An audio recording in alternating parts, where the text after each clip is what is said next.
No way. Aviator Smokehouse. Aviator Smokehouse? Well, I guess the tiny tyrant has spoken. We'd better get to the Aviator Smokehouse. You know window effects for the smooth factory finish they do on your vehicle tinting. But did you know that same high-quality work can also benefit your home or business? Window tinting for your home or office will reduce heat, cut down on glare, and stop floors and furniture from fading, saving you money and protecting your assets. Don't know whether you need window tinting? Contact Window Effects today for a free estimate. Search for Window Effects on Facebook and tell them R3 Sports sent you.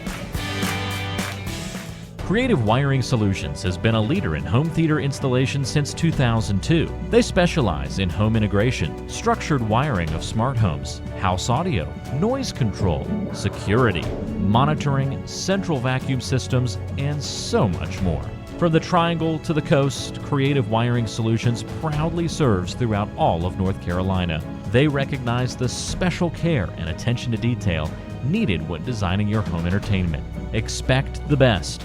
The Strong Center for Excellence is a nonprofit organization that provides team, group, and individual skills training and league play for basketball and football. They serve youth from ages 6 to 18 whose playing ability ranges from beginner to those preparing for college recruitment. Their trainers are former professional and college athletes who share the belief that hard work, discipline, and a positive attitude are essential in helping people accomplish their goals. Take your student athlete to the next level. 919-285-1374 or thestrongcenter.org.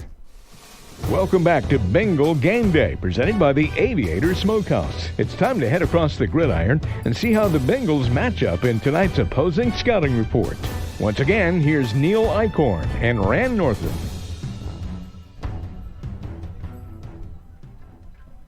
Welcome back into Bengal Game Day. Rand Northam alongside Neil Eichhorn. Again, getting you ready for this contest tonight, Fuquay-Varina and Panther Creek, as we kick off the 2019 campaign. And, Neil, we take a look at a team that, again, we haven't seen in a few years. We saw, 3 years ago now, I guess it was, that the conference realignments all started to happen. Yeah. We had the, what did they call that? I guess just realignment in general and NCHSAA. And these two teams separated after many years together. But taking a look at the Catamounts right now, Tyler Shoup is going to be the quarterback here tonight. He's a senior. And we'll see Cameron Wurtzbaugh and Jaden Boone carrying the ball for Panther Creek. Talking with Coach Hall, we'll hear his comments here just a little bit. But he said a lot of screen looks and a lot of similarities to what we've seen, what the Bengals have seen in the past. This is not a team that is totally different and something that the Bengals haven't seen in the past. So that helps starting off with this game. Yeah, we've seen, as a coach, coaching against Sean Crocker, we've seen him several times back then. He runs the same system. You know, he used to be at Middle Creek. So you're going to get the bubble screen offense and the slip screens and the slants and the goes and the just pretty much maybe a little QB counter if the quarterback's athletic. But, yeah, nothing we haven't seen before. And we talked a lot about our offensive line, talked a little bit about the defensive line as well, but some of the weak spots last year were defensive secondary sometimes. You know, every once in a while the Bengals will bite up. And if we find a team this year that puts the ball in the air, that's a big question for me because you can play nose-to-nose with some of the best teams. You just let that one big play out of the way. That can really get you in a lot of trouble. So I look forward to seeing how the Bengals have worked on that here in the offseason as well. Yeah, well, like you said earlier, it starts with the defensive line. And with not much experience either on the defensive line, if you're not getting pressure on the quarterback, it makes your job in the secondary a lot more difficult. So with what you said about questions up front, yeah, we might have gotten better athletically and older and experience-wise in the secondary, but if we're not getting any pressure up front with a good quarterback, it doesn't matter if you got Jarrell Rivas out there. Right. So. Right. Well, and one important thing, as mentioned earlier, this team needs to come together. With many changes, with a new school building. It's all the same people. But a new school, a lot of movement in the offseason, coming together and having that that family mentality, that idea that you're all in this together, I think that'll go a long way for this team. And you can see teams who are maybe less talented. We haven't seen the talent level of these Bengals yet, but maybe if they are less talented, if they come together and work together for that common goal, man, that's going to go a long way. Yeah, that's always the hardest thing with kids nowadays. You can expect what you don't know, and if the season gets off to a rough go, can they get together? Where most kids nowadays with the video game generation, I hate to say it, like, just turn it off and start over again. But here with this season, you can't just start over again. So, yeah, they really got to bond. Whether they're winning, they got to bond, or if they start out slow, it's really about that team cohesion together. And you're right, can they play well in this new situation?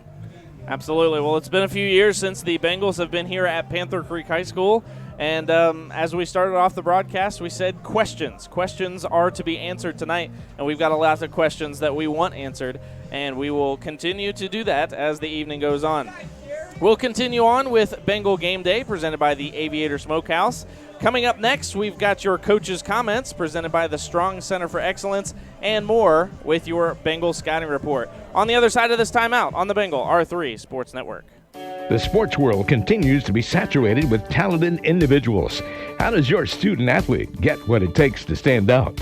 Along with hard work and determination, the Strong Center for Excellence will provide skills training and league play for basketball and football. The Strong Center staff also prides itself on focusing on teaching the kids to be strong, confident individuals who are ready for future stages in life.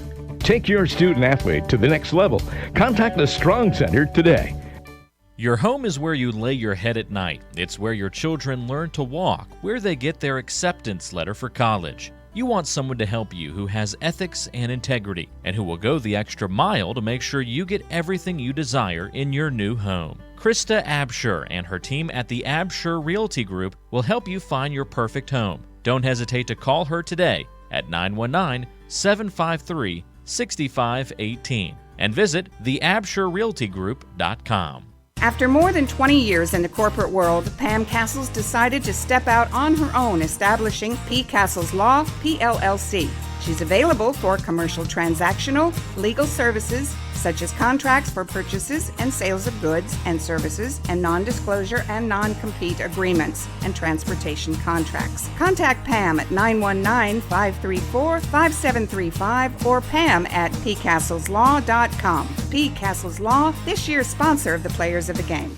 Bengal Game Day, presented by the Aviator Smokehouse, rolls on. We're minutes away from kickoff, and now it's time to dive into the Bengal Scouting Report. But first, let's hear from the head Bengal, Jeb Hall, in tonight's Coach's Comments, presented by the Strong Center for Excellence.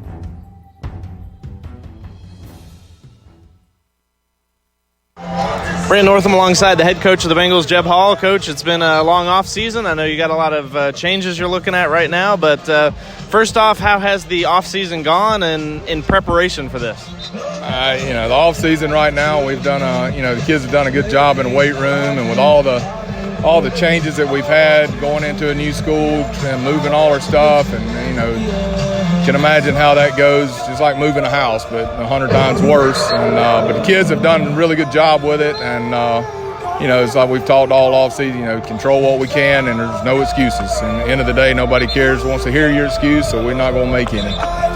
Absolutely. So what have you been working on? A lot of, I know, offensive line, defensive line are different this year, and maybe that's a question mark this year. What have you been working on to try to focus on that and focus on your internal side, which is all you can do in the pre-conference season? Well, we got a lot of changes all over the place. I mean, we're 19 guys missing off of last year's team that were starters, and anytime you have that, you're gonna have some challenges. But the offensive line and defensive line, every one of them are brand new, and all did a really good job last year on JV or as backup players to those other guys on the varsity team. But the coaches have done a good job, and just right now it's just kind of hard to say. And we've hit each other a lot and done all that. Now we'll see what happens tonight. Has that been a lot of the focus too, is to say, all right, now I'm sure you go through this every year. We've hit each other, now let's go hit somebody else. Let's come together as a team and really meld, because that seems to be a big focus for you. Right. I mean, if you're not ready to do this now, and you're never going to be ready. You've done all this and you've hit each other all during the summer and all that. Now it's time to hit somebody in a different jersey. And it's like I told them today before we left. I said, all right, pack your attitude now. We got to turn it up and we got to get after it. And everybody's going to make mistakes. Let's make ours full speed and let's play with every bit of effort we have.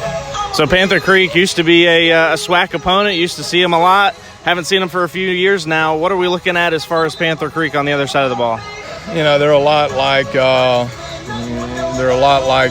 some of the other schools that we play in our conference as far as the offensive system they run. And they like to throw the tunnel screens and all that kind of stuff, and inside zone, outside zone, and it's nothing new. We see it a lot, and but they do a really good job with it. And defensively, they're a three-man front, and we see that a lot. So we just got to play ball tonight. All right, Coach. Well, we're excited to be back and ready to play some more football tonight. Good luck. All right, thank you.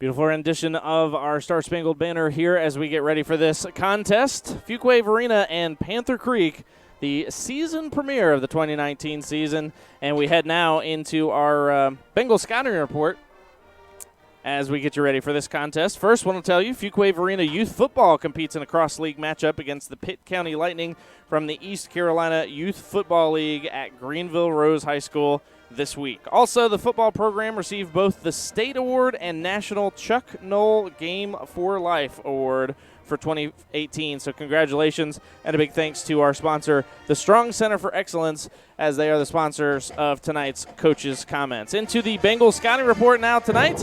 And, full honesty here, I don't have a lot of answers for what the Bengals are bringing here tonight. We know Jacob Braswell will be the play caller tonight, junior quarterback. No relation to quarterback position, though. Last year, talk about finding a rhythm in your quarterback and then losing your quarterback to injury. That really hurt the Bengals last season when they really were starting to throw the ball a little bit more. Yeah, well, hopefully the same thing doesn't happen this year, but it's one of those things where you're not too deep, and, with Braswell being a starter, it's one of those things when he goes down, who's your next guy to step up? They got a young Castles kid, but besides that, then you're looking at just putting athletes there from different positions, what they tried to do last year with Lane. But I think he did a great job standing in there. Yeah, he did for someone that hasn't played quarterback since he was probably in middle school. Absolutely, he did a great job of filling in. But the scouting report, if you knew the team to look for, and you look at the Barker kid, number 6, Absolutely. Jackson Barker, Yep. he is an absolute animal. So being a sophomore, playing up on varsity, this kid has a chance to be one of the best players we've had come through Fuquay in a long time. The question is, can we block for him? Can we get him the ball? Right. And that's what I'm looking forward to seeing, Wayne Bragg's creative offense, to see if we can find ways to get our playmakers the ball. Of course, we saw Corey Stewart last year, kind of a little wrecking ball in the backfield. We're going to see him a bit. And Matthew Lyons, another one who went down with injury, and he kind of started to find his stride, and he's a great punter as well. We saw him at the end of the season come in as punter, but to be able to see him come in the backfield again, I think that's going to be huge for the Bengals, especially filling the shoes of Tyrese Davis, Tyrus Townsend. Those two guys alone, the speed that you got, it's good to see that there's still some guys stepping up that we're familiar with and that we know have some talent back there. Yeah, absolutely. I think our young guys at Lyon stays healthy, and Barker, I honestly think that they can replace those guys. We'll miss them a little bit early, but the big thing, like you say, going back to the quarterback, is Ken Braswell is a first-year starter. Be calm and find these guys the ball, not turn the ball over. Right. But going back to the weak offensive line, if you got so much pressure in your face, it's hard to find guys that are open. That's right. And a lot of times, the high school, it's just usually a one-look system. Like, his play's designed for this guy. Not many high school footballs are going to read 1, 2, 3 different levels down there and find their third open receiver. No joke. Well, he's going to be looking for Ethan Burke, Dylan Smith, and Nigel Pierce, to name a few. Those are a few of the names that spoke with Coach Hall a little bit about yesterday. In between all of the different things going on at home, we got a 1-year-old baby. She just turned 1 on Wednesday. So happy birthday again to Winnie. I know Winnie and Mimi and my beautiful bride Randy are watching from home here tonight as well. We'll be having 30 people over tomorrow for a 1-year-old birthday. All right. Big times. Yeah, I've been there before. That's a good time. Woo, good times Little indeed. cake everywhere and Exactly. baby running all over the place. That's right. And then on top of all that, on Monday we get home from work and the second floor bathroom has flooded. Oh. And it comes through the ceiling down to the kitchen as well. So we're having a good time. It's a great week. It's a great week. You seem like you're finally coming into real life. Yes. That's called real life. Yes. The kid Absolutely. running around, trying to get a party together, and then something breaks. Oh, man. Right when you're trying to do something. It is. That's the good times. You always get through it. It makes it for good memories. Yeah, that's right. Well, so talking again, getting back onto the gridiron here a little bit, I think one benefit that the Bengals could see here this year in getting rid of 19 starters, and I don't mean that in a bad way at all as far as getting rid of them, but you have a chance to wipe the slate clean here tonight. This is a new team. You're in a new building for your school. You have a chance to really write a new chapter. You got some players who, I see a number of juniors here. You got a junior quarterback. You mentioned it, Jackson Barker. He's a sophomore. I love seeing sophomores on teams that you've got a chance to build them over the next couple of years. This is tonight. The Bengals need to be looking at this as the first page in that new chapter of this book that they're going to write. Yeah, I agree 100%. I think we got a great coaching staff this year. We brought on 2 ex-head coaches, as I mentioned, Wayne Bragg, and then Harrington came on from somewhere out west. But you got 2 head coaches coming on. Coach Paluzzi was a head coach, and now Hall's a head coach. So you got a lot of experience out there. I honestly believe, though, this is going to be a building year for us. And like you said, if we can stay together, and honestly, I think if we can win half the games with momentum and getting all these guys back next year, that's what they got to understand. Not that you're playing for next year. You play for every game at a time, see how it goes, but we have a chance to be really good next year. But if it goes bad this year and these kids fall apart, you got nothing to build on but bad attitude. So with the coaching staff, and I coach these guys in JV and someone there in varsity, they're hardworking kids, and they can believe they're going to win. There were so many games where we were losing by 14 points with 5 minutes to go, and we'd come back and win with an undefeated season. But as we said, varsity's way different. Yep. We're going to take a lot of bruises this year. That's right. But like you said, can we come together and see what happens and build this program back into a championship-level program and get over the hump? That's right. The Mustang curse. Yeah. Well, and I can't help but look back to last season's game against Cleveland. I mean, talk about thinking you were out of a ball game and no chance of coming back. Yeah. But and on the flip side, I mean, Cleveland now is talking about the Fuquay curse, whereas we talk about the Mustang curse.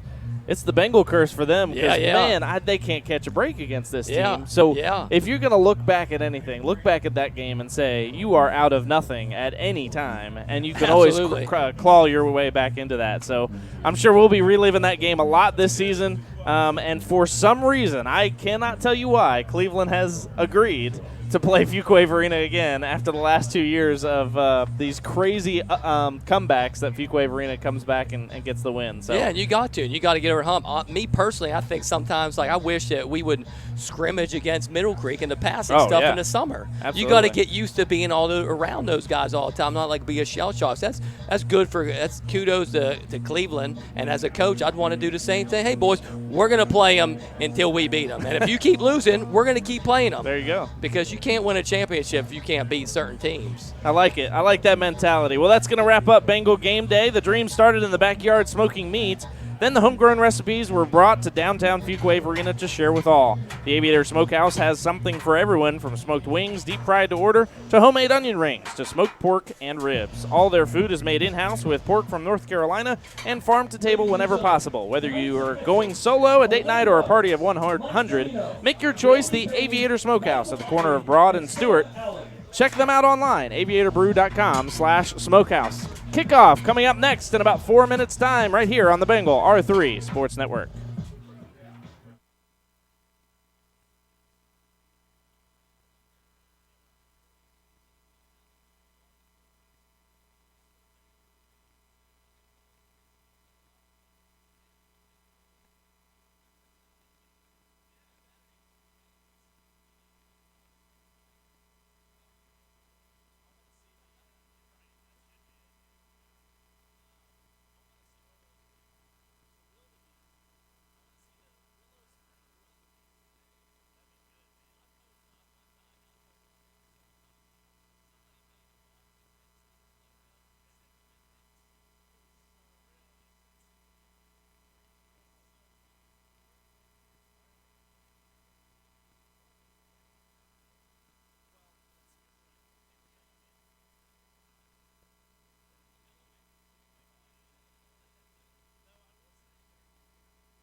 This is Fuquay-Varina High School football on the Bengal R3 Sports Network, presented by Krista Absher and the Absher Realty Group.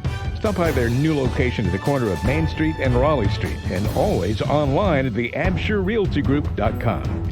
By the Aviator Smokehouse at the corner of Broad and Stewart, and online at aviatorbrew.com/smokehouse. By Dickens Insurance Agency, proudly serving the Fuquay-Varina community since 1956. By Wingin' It Tap House and Grill, located in the 5 Point Center, next to Sheets on the east side of Fuquay-Varina. By Window Effects, give your ride that touch that will make heads turn. By P. Castle's Law, this year's sponsor of the Players of the Game. By the Strong Center for Excellence, empowering youth on and off the court and field. And by Creative Wiring Solutions, the area's leader in custom home entertainment. Now, with a call of the game alongside Neil Eichhorn, here's the voice of the Bengals, Rand Northam.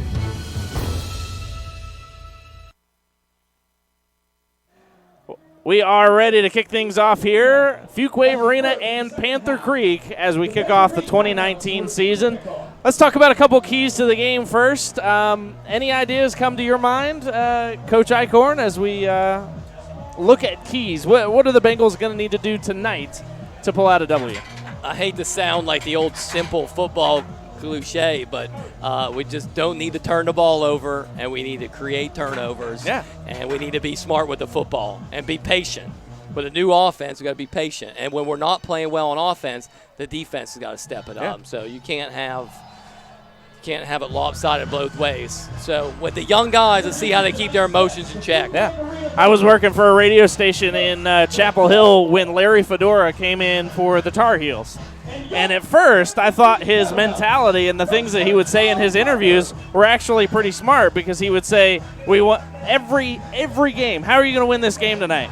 We need to win all 3 phases of the game and get a turnover on one of those." Yeah. And he said it every time. Now, eventually, I realized he either wasn't a very good interviewer or clearly he wasn't as good a coach as we thought he was.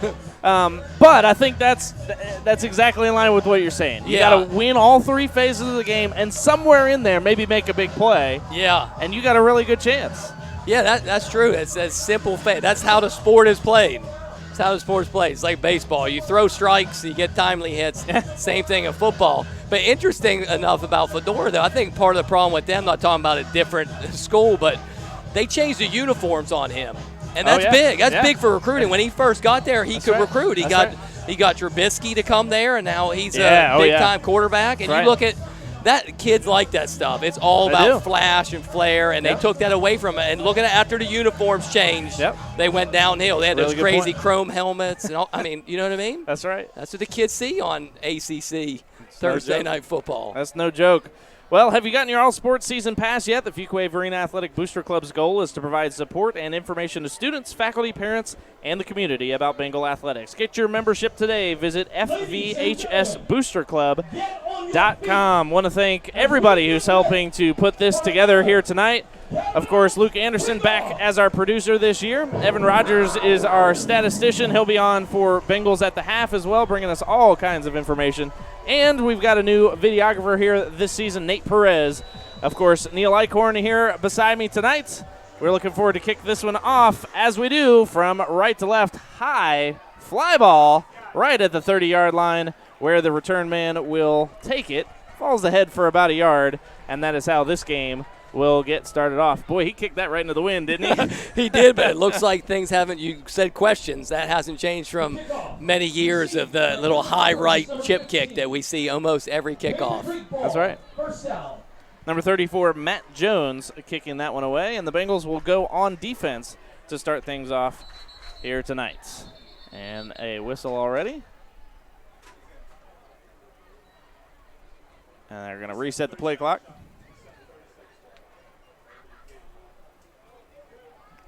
Looks like they're coming out in a quad set, 2 receivers each side. Ball's down to the boundary. And just as there's a little bit of cobwebs for the players, there's a bit of cobwebs for the officiating crew maybe too. And now they're trying to They're going to reset the play clock. They're trying to get the play clock set to 25, and then on the whistle they will start the play clock. They've got it at 25. Of course, you've got the 40 versus the 25, and that was part of the confusion there to start things off. We're glad you're here with us. Yeah. Here tonight, as Fuquay-Varina High School football is back, of course, presented by Krista Absher and the Absher Realty Group. Usually in a formation like this, you can think to see, like, looks like number 1, the tailback to the right, is usually going to come across and do some run play over there to the boundary, to the Bengals bench, or a little bubble out to the screen over here. They like to spread you out on the big side of the field. So that's what they do usually in this type of offense, is run to the boundary. They can't run a stretch play because the back's on the opposite side. So looking on some kind of power run to the weak side or a pass out here to the field. And we're ready to get things going. Clapping for the snap, shoot back for the pass. He passes over to his right side. Little miscommunication among the receivers as he threw into open space. No defenders there either, so 2nd down and 10. Yikes, they'll come back to that. That guy was wide open in the middle of the field. Sure was. So there's your question about the secondary already. Well, blessing in disguise, and Yep. sometimes that's the best you can ask for. 2nd down and 10 as the ball sits at the 31. There's that And run underway play again. right there. This time we'll go up the middle. Wurtzbaugh carries ahead for maybe 1. Well, it looks like they're going to stop him for no gain. Ball sitting at the 31 again. And that'll bring up 3rd down and 9 to go. Tackled by number 51, Javian Bulware.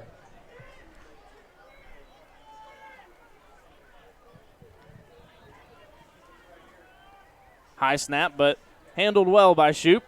There's that same pass again and again. Couldn't connect with the intended receiver, as it was just over the fingertips of Jonathan Streeter. So that'll bring up a quick punt for Panther Creek.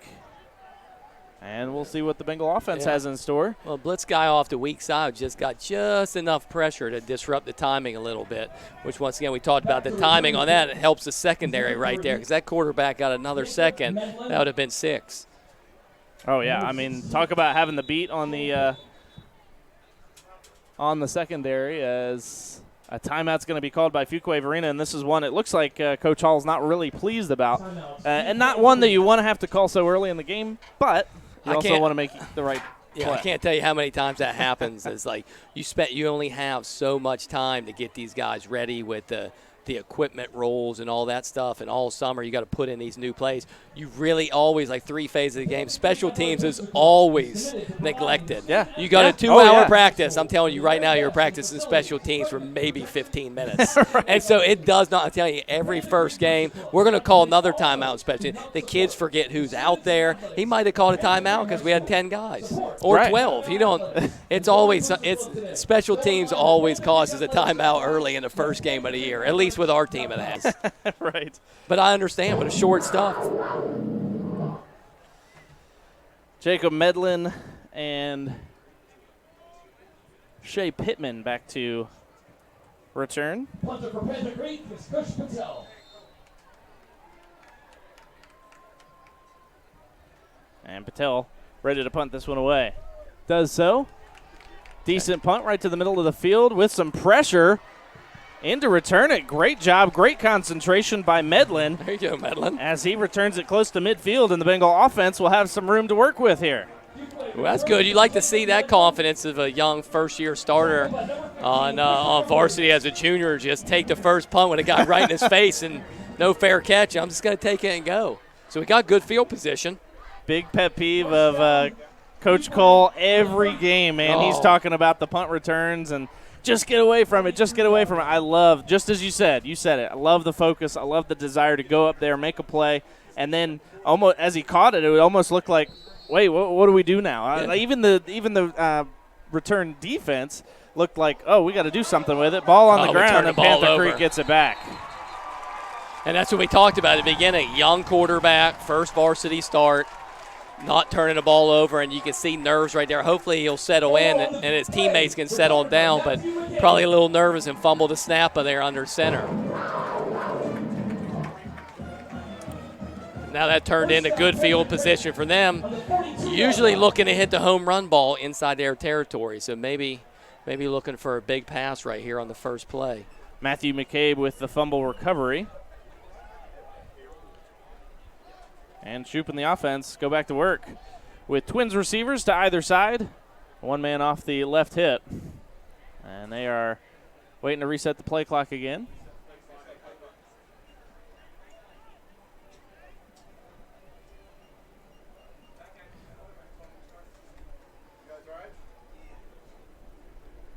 White Hat talking with the back judge as he comes up. This is how it always is. First game of the year, everybody's getting the old cobwebs out here.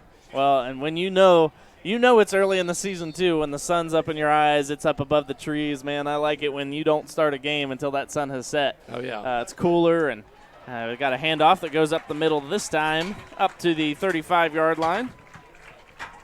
And a player down on the Bengal side already. Wurtzball with the carry. And it's Ellis Blankenship who made the tackle and came up a little slow. He's going to head to the sideline. Yeah, if your safety's making tackles all night, unless he's blitzing, you're going to be in trouble because that was a good, easy 7-yard gain, it looks like. 2nd down and 3 to go. Pass to the right side. Open and incomplete as that goes out of the reach again of Jonathan Streeter. He just cannot connect with him so far. Yeah, and that's we talked about the scouting report on Panther Creek. This guy's only, I believe, he started a couple games last year late, maybe, and he's trying to get his feeling because his nerves. He's missing wide open wide receivers so far. 3rd down and 3. Again, make sure you, if you haven't heard, make sure you follow along with live stats. Evan Rogers keeping those for you. Visit r3sports.org/Bengals and go to the schedules and results page. Then you can find the live stats. Completed pass this time to Streeter. Nice little pop on the ball, too, by Shoup as Streeter pulls that one in for the first completion of the night through the air and the first down of the night for Panther Creek's offense as well. For Panther Creek, first down. That one completed up to the 31-yard line.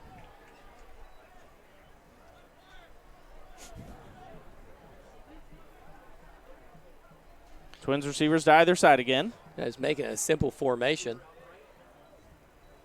Shoup hands off to Wurtzball as he carries it ahead for a few. And that'll be, I'll give him 4 on that carry up to the 27-yard line. Yeah, and all they're doing right there, it looks like the way we're lined up with a 5-tech outside shade and then a 3 inside. They're just blocking down, kicking out, and it's just running an open zone play right through there.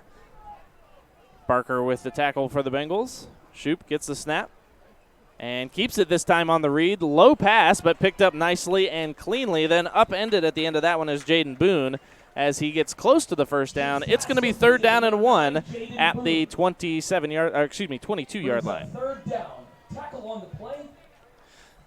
That's that new little run-pass option right there. Pull quarterback could run the option backside instead of pitching it now. They just decided to throw it out in these new offenses.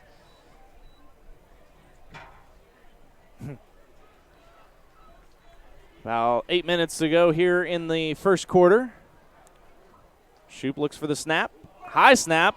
Bumbles it there for a minute, but makes up the yardage to get close to the first down. Bengal defense had an opportunity there, couldn't capitalize on it as they overran the quarterback.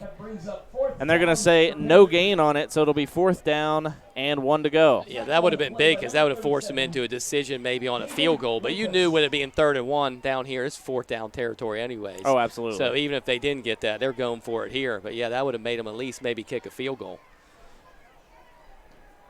Going for it on 4th. Another high snap. That slows down the backfield a little bit and allows the Bengals to get into the backfield and get the turnover on downs as Cameron Wurtzball isn't able to complete the first down, and the Bengals get out of danger zone here. Absolutely. And get back on offense. And we talked about earlier, too, that's the thing we can't have happen is a turnover and then the defense not play good. So far, the offense or the defense right there picked us up on a big 4th down after that crucial turnover.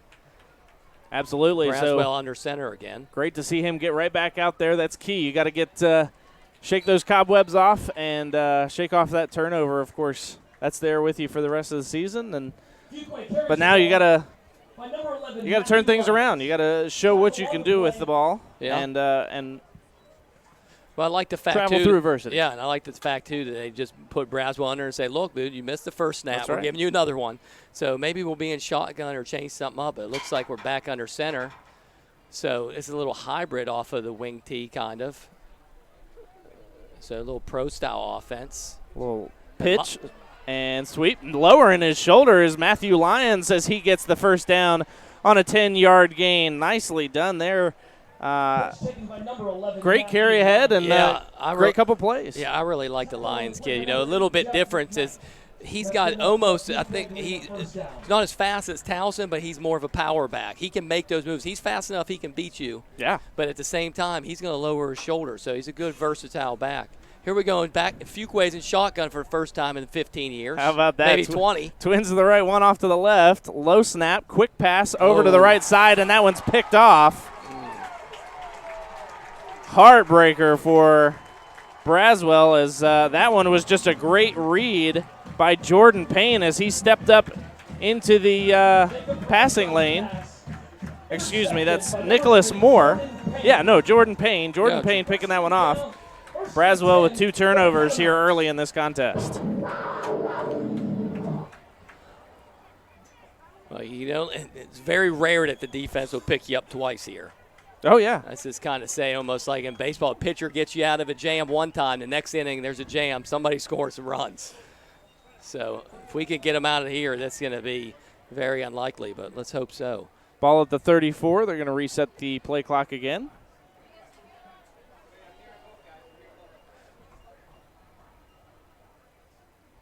And we will get this round started again here in just a minute. Are you in the market to buy or sell your home? Based in downtown Fuquay-Varina, 1 minute from Fuquay-Varina High School, of course the old campus. On Broad Street, there's one team with the knowledge and experience to help you make the best decision for you and your family. And we'll talk about them here in just a moment, as almost looked like there that Fuquay-Varina's defense was going to be able to step up on that one. Krista Absher and her team at the Absher Realty Group have agents from many real estate backgrounds, such as previous military, national relocation, and locals. They promise to exceed your expectations. Mention this ad and receive a free home warranty with your next home purchase. Call Krista Absher at 919-753-6518 or visit theabsherrealtygroup.com today. Second down and 10 after the incompletion on first down, the third offensive series for the Catamounts. This is a pass over the middle, which falls complete to Keelan Holloman. And you could look to see that stuff all night. See, with this type of offense, what they look you to do is blitz. So we just blitz 2 guys off the end. Blankenship comes in, gets good pressure, tips the ball, almost forces a turnover. Then they see that pressure, so they're going to hit you with a quick screen. Now you're thinking that might happen. They might not put some pressure. But let's see who's going to blitz. On this one, look like Blankenship sliding in there. Third down and 4. Pass will go over the middle again. Hit as he throws, and a nice coverage there by the defense, but a little bit too late as that pass is complete. Yeah, good play by Medlin to come down from the safety position.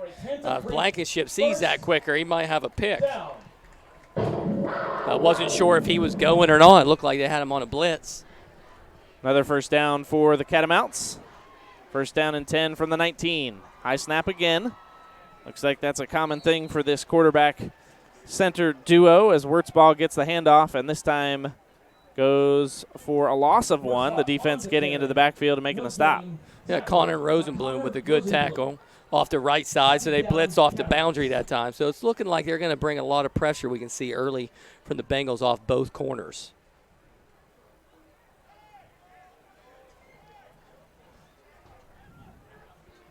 Ready on second down and 11. Twins receivers to either side. A little early movement, but nothing called. Pass will be a screen pass, wide receiver screen. Flag coming in, no whistle, and now they'll whistle it dead as that was a forward pass. There's no way they're going to call that a late hit. No, I can only imagine either that or a hold. It's got to be a hold or something like that. He threw that kind of late after he fell and kind of hit the guy's leg. Absolutely. Pass interference on the offense. That's Yeah, maybe blocked that was the early. room, exactly. That's the area that I was thinking a little bit more that could be. Yeah. As there was just a lot of players bunched up there, and I think they got. Well, that's good. in the They wrong called. spot. That's good that they call that now. I always think that's a cheap play. That guy blatantly used his hands to block him instead of just the normal pick route they call, just getting the guy's way, act like you're running a route. Right, absolutely.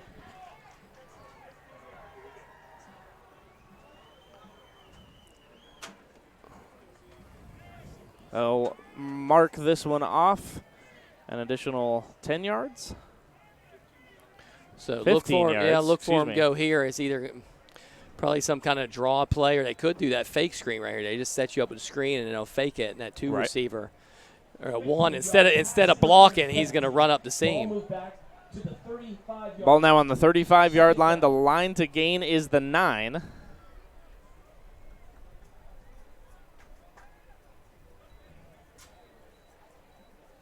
And still some more troubles with the play clock there for a moment. They're going to let it ride this time.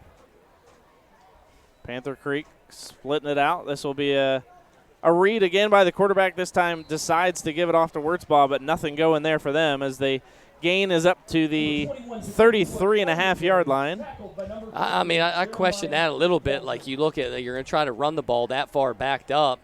Throw the ball. If you throw a pick, it's just as good as a punt Oh, down there and absolutely. backing them in the end zone.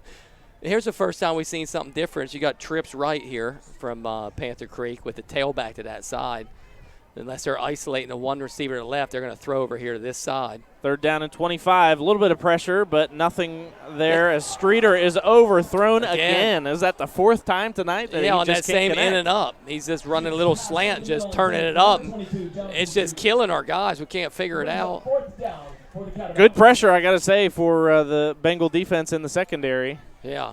as they continue to put pressure on him. But you got to remember, he's beating you every time. One of these times they're going to connect, and you got to be careful for that. Coach Patel. Patel is in to kick, Down deep for Fuquay is number 3. Jacob and Medlin is ready to receive this one after, Hopefully. again, returning the last one quite well. It could be a fake here. That's pretty, well, I don't know. That's a long fake, but, man, that's a short punt right here. This guy's just. Let's pooch it and try to get a little bit more distance. He does so. Gets the That's nice good. roll. Well Wow. done. He's going to take it down to the 1.5-yard line. Bengals have 98.5 yards to work with here. 2-yard line. You know what that's good for? First down, Fuquay. Getting some stats. Got to look for the silver lining. Yep, get the stats out there. This will be the third series for the Bengals, but 2 turnovers so far. So stats and positive stats are exactly what the Bengals need right now. Yeah, we need to figure out some way to get the ball out of here. But the thing I've seen so far is how many plays? We haven't had many plays. What, 4 plays? But we haven't got Jackson Barker the ball just yet. But Handoff in the end zone Lions. to Lyons. Lyons has some room to run. He stands up in the air for a little bit there, but carries it ahead a couple more yards, gets another first down. He's 2 for 2 as far as carrying ahead for first down. So let's get Matthew Lyons the ball a couple more times. yeah, Matthew Lyons is a beast too. We got to figure out a way to get some of these other guys the ball also. But yeah, that's how you get off the 1-yard line right there for sure. When the ball is handed off in your end zone, that's never a good feeling. Never. However, the Bengals did a great job to make something happen. Yeah, especially with 2 turnovers early. Ooh, no kidding. Under center again. One wing on the right side. This will be a handoff to Sakiti Azandu. To the fullback. Little fullback ISO right there. It's a different look. Yeah. Run the ISO there and fake the pitch in the back. Almost looked like that was their, I guess, their way of their running their triple offense or running the option this year. They're just going to run it that way. You mentioned it, Wayne Bragg coming in. I know he's been at Fuquay for a couple years now and coming on to the football program this year. Running the offensive play calling, the offensive coordinator here this season. Here we go. We got Barker and Lyons back in the backfield. Look at that block. Handoff to Lyons. Lyons will lower his shoulder. Can he keep his streak alive? Yeah. He's close to the first down. Looks like he's got it. enough. And he's got another first down, 3 for 3. Yeah, a big block by Barker right there to break that off the end. So I like, to me right there, I like that set. Yeah. You got your best, in my opinion, you got your best guys there right there in the backfield in a split back set. And here we're going to see it again. Pierce is split out to the left. 2 in the backfield. This time it'll go to Barker. Barker gains 1 as he brings it up to the 28-yard line. Yeah, now you got to figure out a way how, and I'm sure, Wayne Bragg's a great coach, but now we got to start getting the ball to the outside now, otherwise they're going to pile up the middle. That's right. So Braswell tried throwing it, but didn't work. Barker's coming out of the game. Taking some time in the huddle, and then, again, this new play clock this year, 40 seconds on the play clock, just like the college and professional league. So it's a different look. It feels a bit different. Carry ahead by Fuquay-Varina, and that is Connor Chaparral with the carry. Chaparral?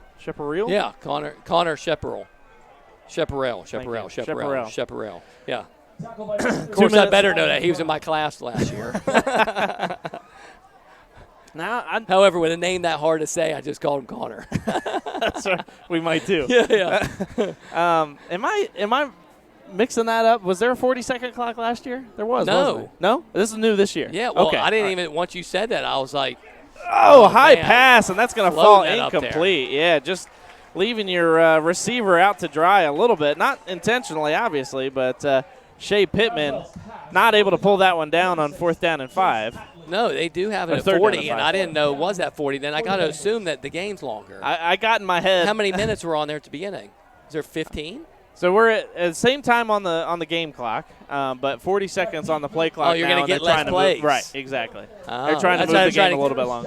Yep. Trying to make the kids safer so you get less plays. Yeah, right. I'm serious. Yeah. You're going to get less plays. Well, they did when it you got to hurry up with 25 seconds, get the play in.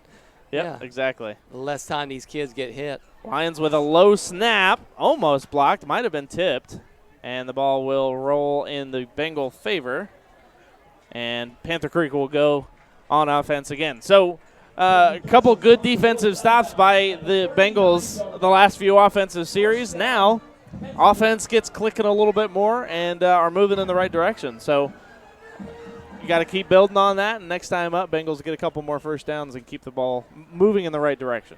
Yeah. Yeah, so it looks like right now, it's like if anything, I would think you're more frustrated if you're Panther Creek and you're right down there to score 3 times and you can't score compared to the other way around. Now we're actually building something up. So handoff, Wurtzbach gets it again, and there is a good showing of Fuquay-Varina Bengals in the backfield. And that's what you got to do, too. The defense has got to understand, which I'm sure they do. We've got a young quarterback. We got a new offense. We have got to step up. They got to step up. The defense all year, especially early on, they have got to be the backbone of the team or we're in big trouble. Just until, like you said, the offense gets clicking. It's going to take a while. Yeah. 2nd down and 10, no gain on that one as Bulware made the initial stop and other Bengals came in to help him. This will be a pass over the left side. Completed for a first down. Outside linebacker has got to get underneath that pass to help the corner out. Man, that's a 15-yard comeback route. That's pretty hard to cover. Birch making the tackle on Martuchin.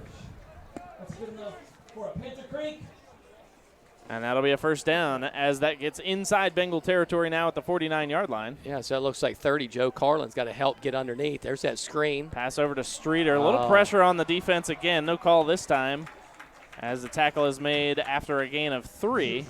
A tackle made up at the 46-yard line. Yeah, we just got to get flat and have better angles. Blankenship's right there for almost like a 5-yard loss and misses a tackle, and it turns into a 4-yard gain. I'm sure he's upset with himself over that play.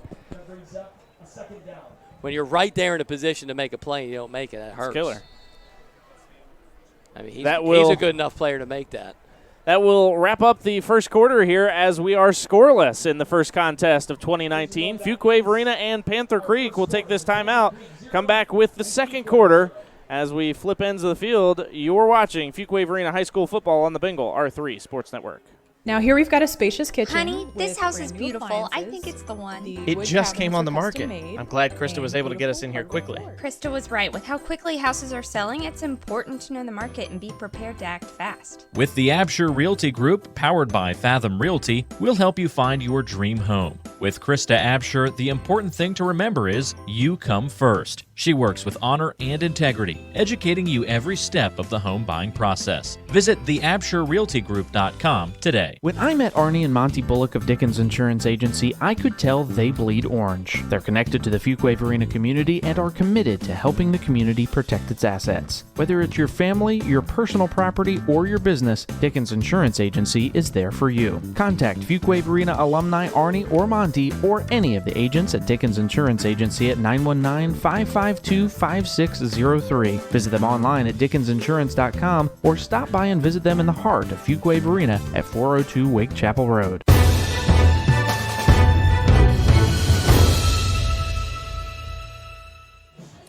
Welcome back to Fuquay-Varina and Panther Creek as we are scoreless after 1 quarter of play. Bengals looking at second down and 6 to go on defense right now. A few good defensive stands so far. We'll see what this end of the field does for both teams. Oh, you got burnt. Pass again. Streeter, no. Can't make the connection as that goes through his hands. Streeter has been called on all night long, and that was the one. That was the one you want to pull down. That's the one. He had a great double move right there on the hitch and go, and just totally the corner bit on that. Tyler Shoup.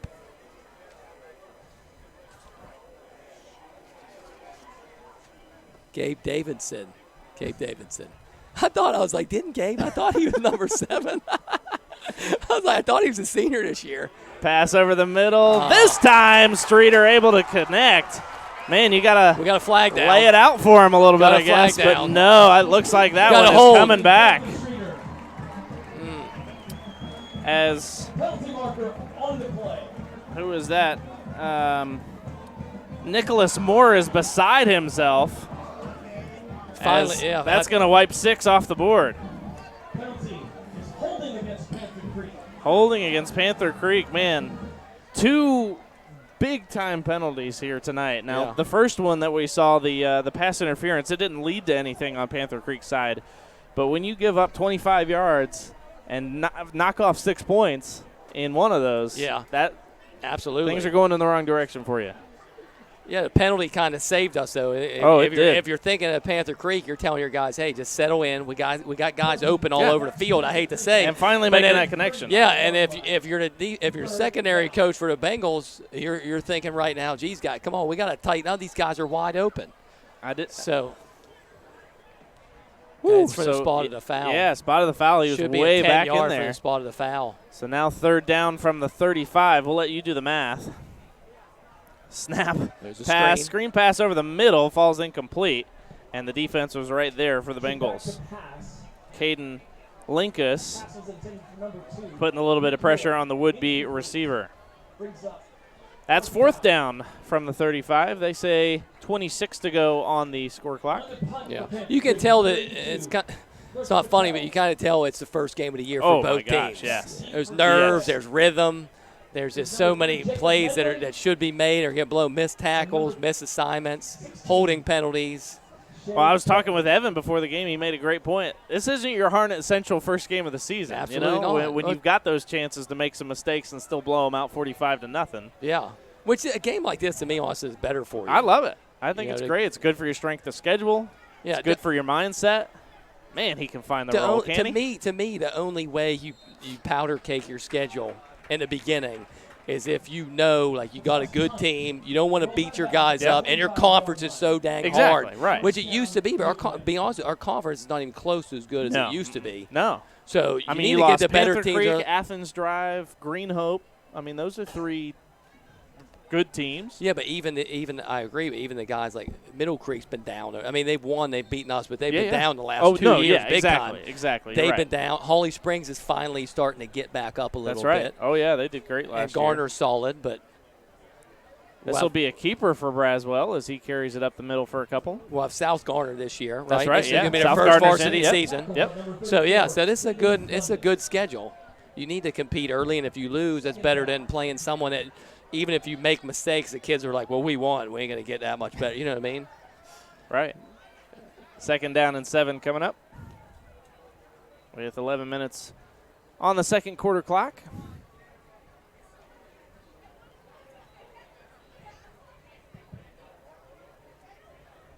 Bengals still under center with an I formation.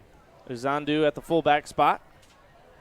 And Braswell hands off to said fullback, who will carry ahead for about 1. He'll be just shy of the 30-yard line.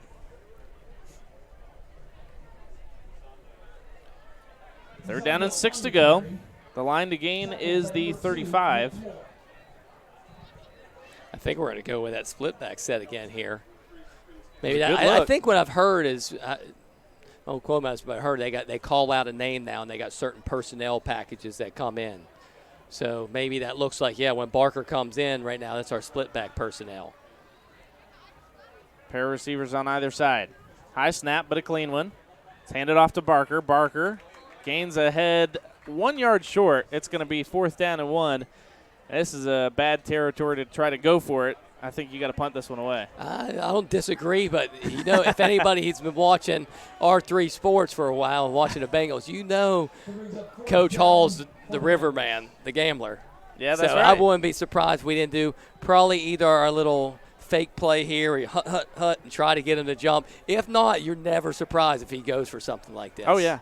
That's right. Which there's some people, there's been a study out there. There's one guy on ESPN, he goes for it every single down.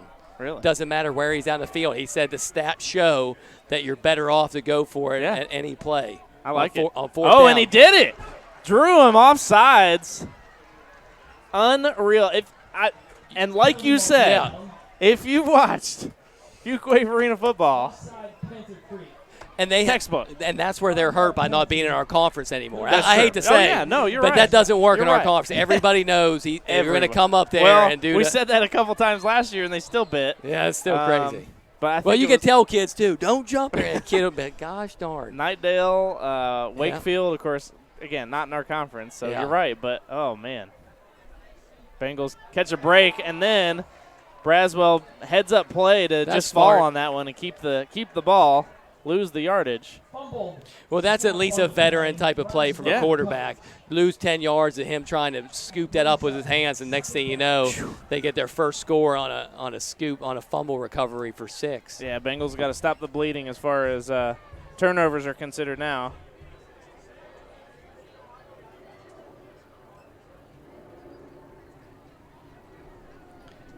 I think that was a flash, not a lightning strike, right? Yeah. What we don't need now. Sky actually looks pretty clear, looking pretty good right now. A few clouds, but nothing threatening at least. A little screen pass over to Matthew Lyons, and he will be stood up. Gain of a couple. No, actually they're going to say no gain.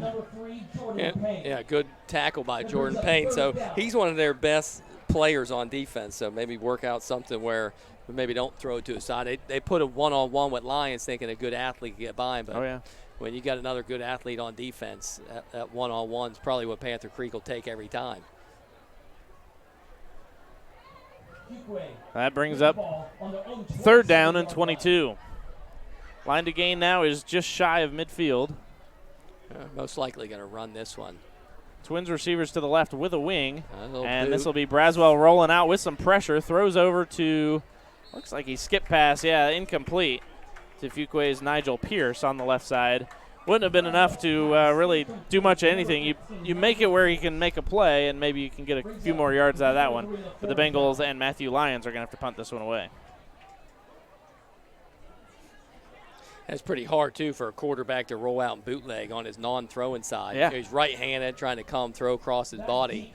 Lucky something bad didn't happen. Like I said, just it's a situation like that, the way you're playing, sometimes just run it and go ahead and punt it because the defense is picking it up. Stay away from a turnover. So far we got the Bengals with 2 turnovers, and Panther Creek with 1 turnover. Yep, that's right. And flags down. It's a good punt. Regardless of it, it's not going to be enough to he's taking make up enough room. He did pick it up on the bounce. Gets a block on the other side of the field. That's a block in the back. No flag for block in the back there. And now a flag coming in, and he's going to call it from the sideline. Wow.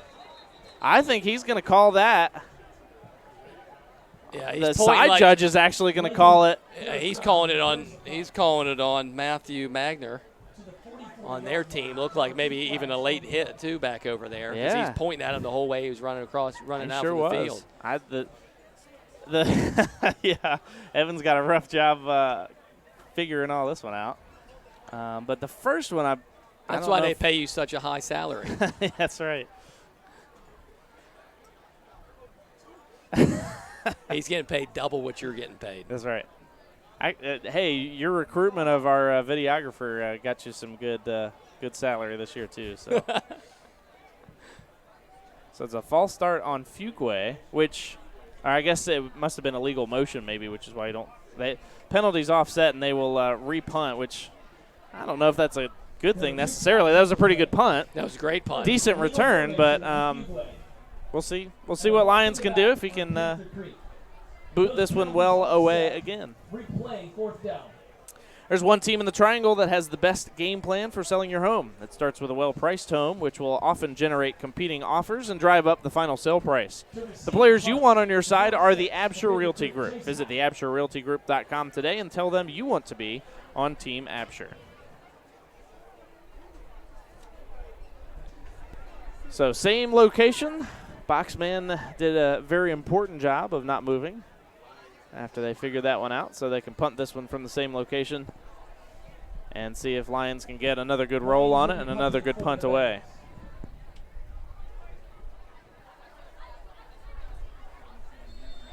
Yeah, different return man this time. Is that a 6 or a 2? Oh, how did that got it away. Ball? Wow, threading the needle with that punt. Oh, and a good roll. Goes out of bounds. Couldn't get any better than that. 15 and, I believe, an automatic first down at that point. The 31-yard line. There is a penalty marker on the play. Personal foul roughing the punter, so yeah. Bengals catching a break here again. Wow. Should be automatic, right? I believe so. Oh, as a head coach, what is that? What was that, 4th and 20? Yeah, 26. 4th and 26. You're so irate right now. Oh, yeah. I mean, you know why you send them like that. That's the difference. Like sometimes that's when we have a safe call. Yep. It's right. safe. Right. Let them kick it. You know. But, you know, then on the other hand, you're not playing aggressive. So I like the aggressive play. You just got to be smart. If you can't get a finger on it, then don't dive into the kicker. Automatic first down. The Bengals will get the ball back on offense. And I'm going to say I was just as confused as what it looks like the Bengals are, as it took them a while to get off the field, actually, get the special teams off. But, you know, I can't remember college, pro, high school, which of them have the automatic first downs. I would think personal foul every time is, but there's some that are weird like that. They just need to simply make the rules the same the whole way across the board, I wish so they you would. get used to it. Oh, man, that'd be great. Yeah. That would be great. So Braswell goes back under center as the Bengals catch a break here. Zondu from the fullback position tries to cut up the middle, now takes it out the wide side again. He will get the first down as he gains 11. They're going to say 12 as he gets it up to the 45-yard line. Yeah, nice power run to the outside to pick up a first down. That's a bright sign for the offense. I'd like to believe, too, isn't the college basketball is changing this year to run 4 quarters like the NBA. I'm pretty are sure. they bringing back 4 quarters? I think they are. Because the women's basketball 4 years ago did that? Maybe 3 years? I could be wrong. I thought I heard something. At least they may be be talking about it over the offseason. Yeah, but that's they need to make interesting. it the same way across the board. Uh, Especially those guys go straight into the pros. Yeah. First down from the 35. This will be a late handoff that goes to Lions. And Lions, again, rolling ahead. He'll get 10, tries for more, but he gets stopped there right at the first down marker. That will be enough at the 35. And the Bengals are rolling now. Absolutely. The thing about Lions is he's always been that guy. He's been so coachable.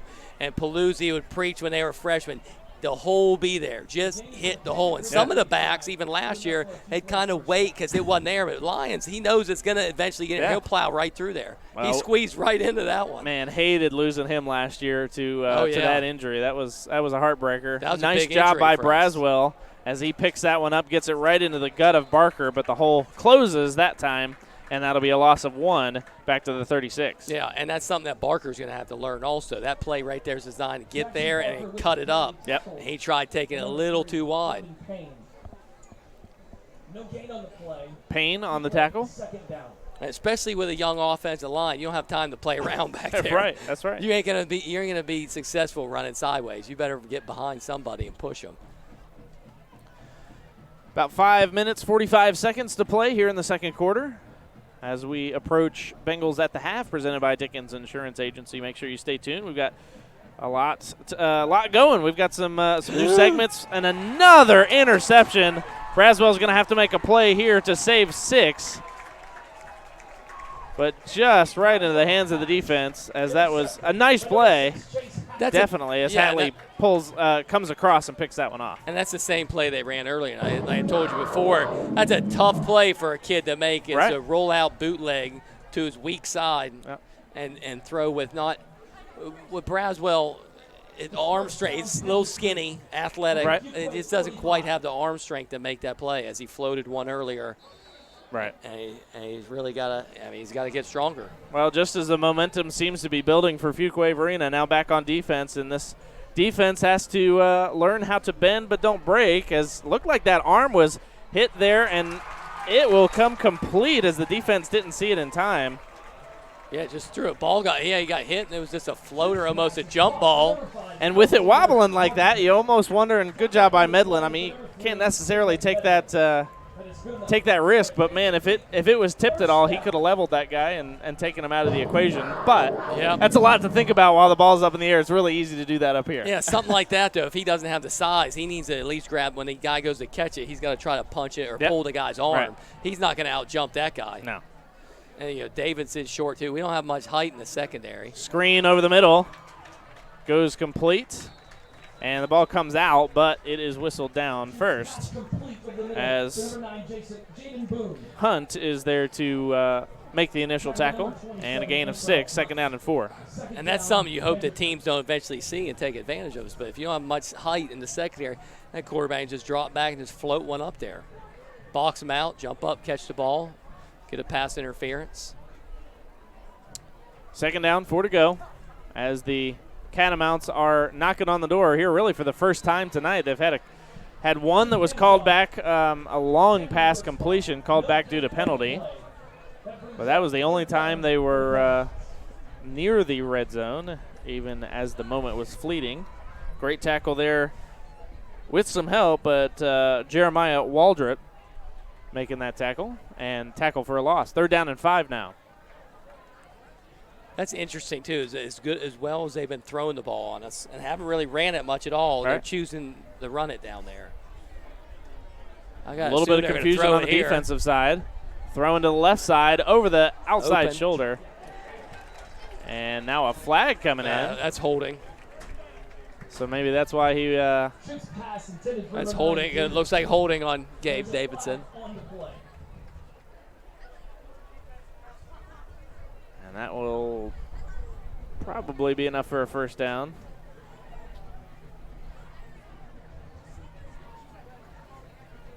No indication yet from the referee.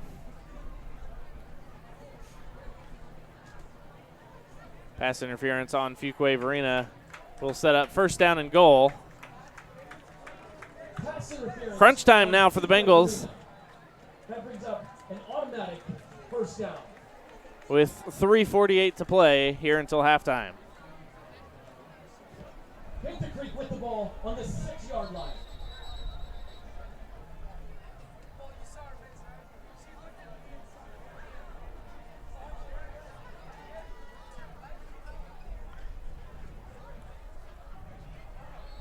Taking a little time to get the ball set again. 25-second clock rolls. And Shoop, as he reads the defense, looks for the snap. Gets the handoff. Defense in the backfield. Now getting a block, though, late. No laundry on the field. That will be the first 6 on the night as Wurtzball punches it in. Yeah, it looks like they got a little flag here for celebration, but wow, it was one of those things. You're there, you're eventually going to end up scoring. Right. We're going to have to do something to change the field, make them work for a longer field. or just get more stuff going. They're already getting tired. We can't get to halftime fast enough. Right.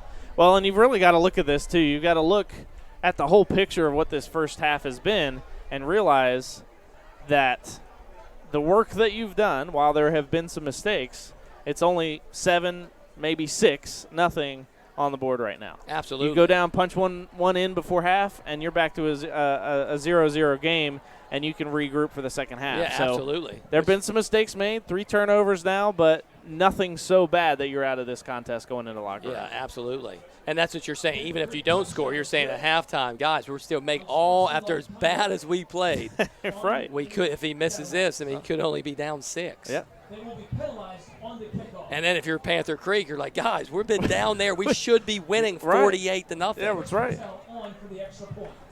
So Patel's going to come in to try to put in this PAT, and then the 15-yard penalty for celebration after the touchdown, which that flag came out quick. I honestly didn't see exactly what happened. I don't know if guys came off the jumped. bench or just the old jump, they're chest keeping bump. it tight Yeah, this year, huh? Yeah. Starting off early. No fun. That's right. Yeah. Keep the fun off the field, boys. Let the guys in the NFL celebrate, but you can't even jump and chest bump somebody.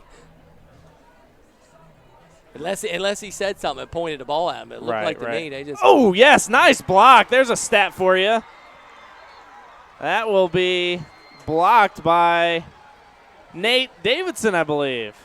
Was it Nate? Do I have his name? I think Davidson or Blankenship, both of them right there. Yeah, it was Davidson.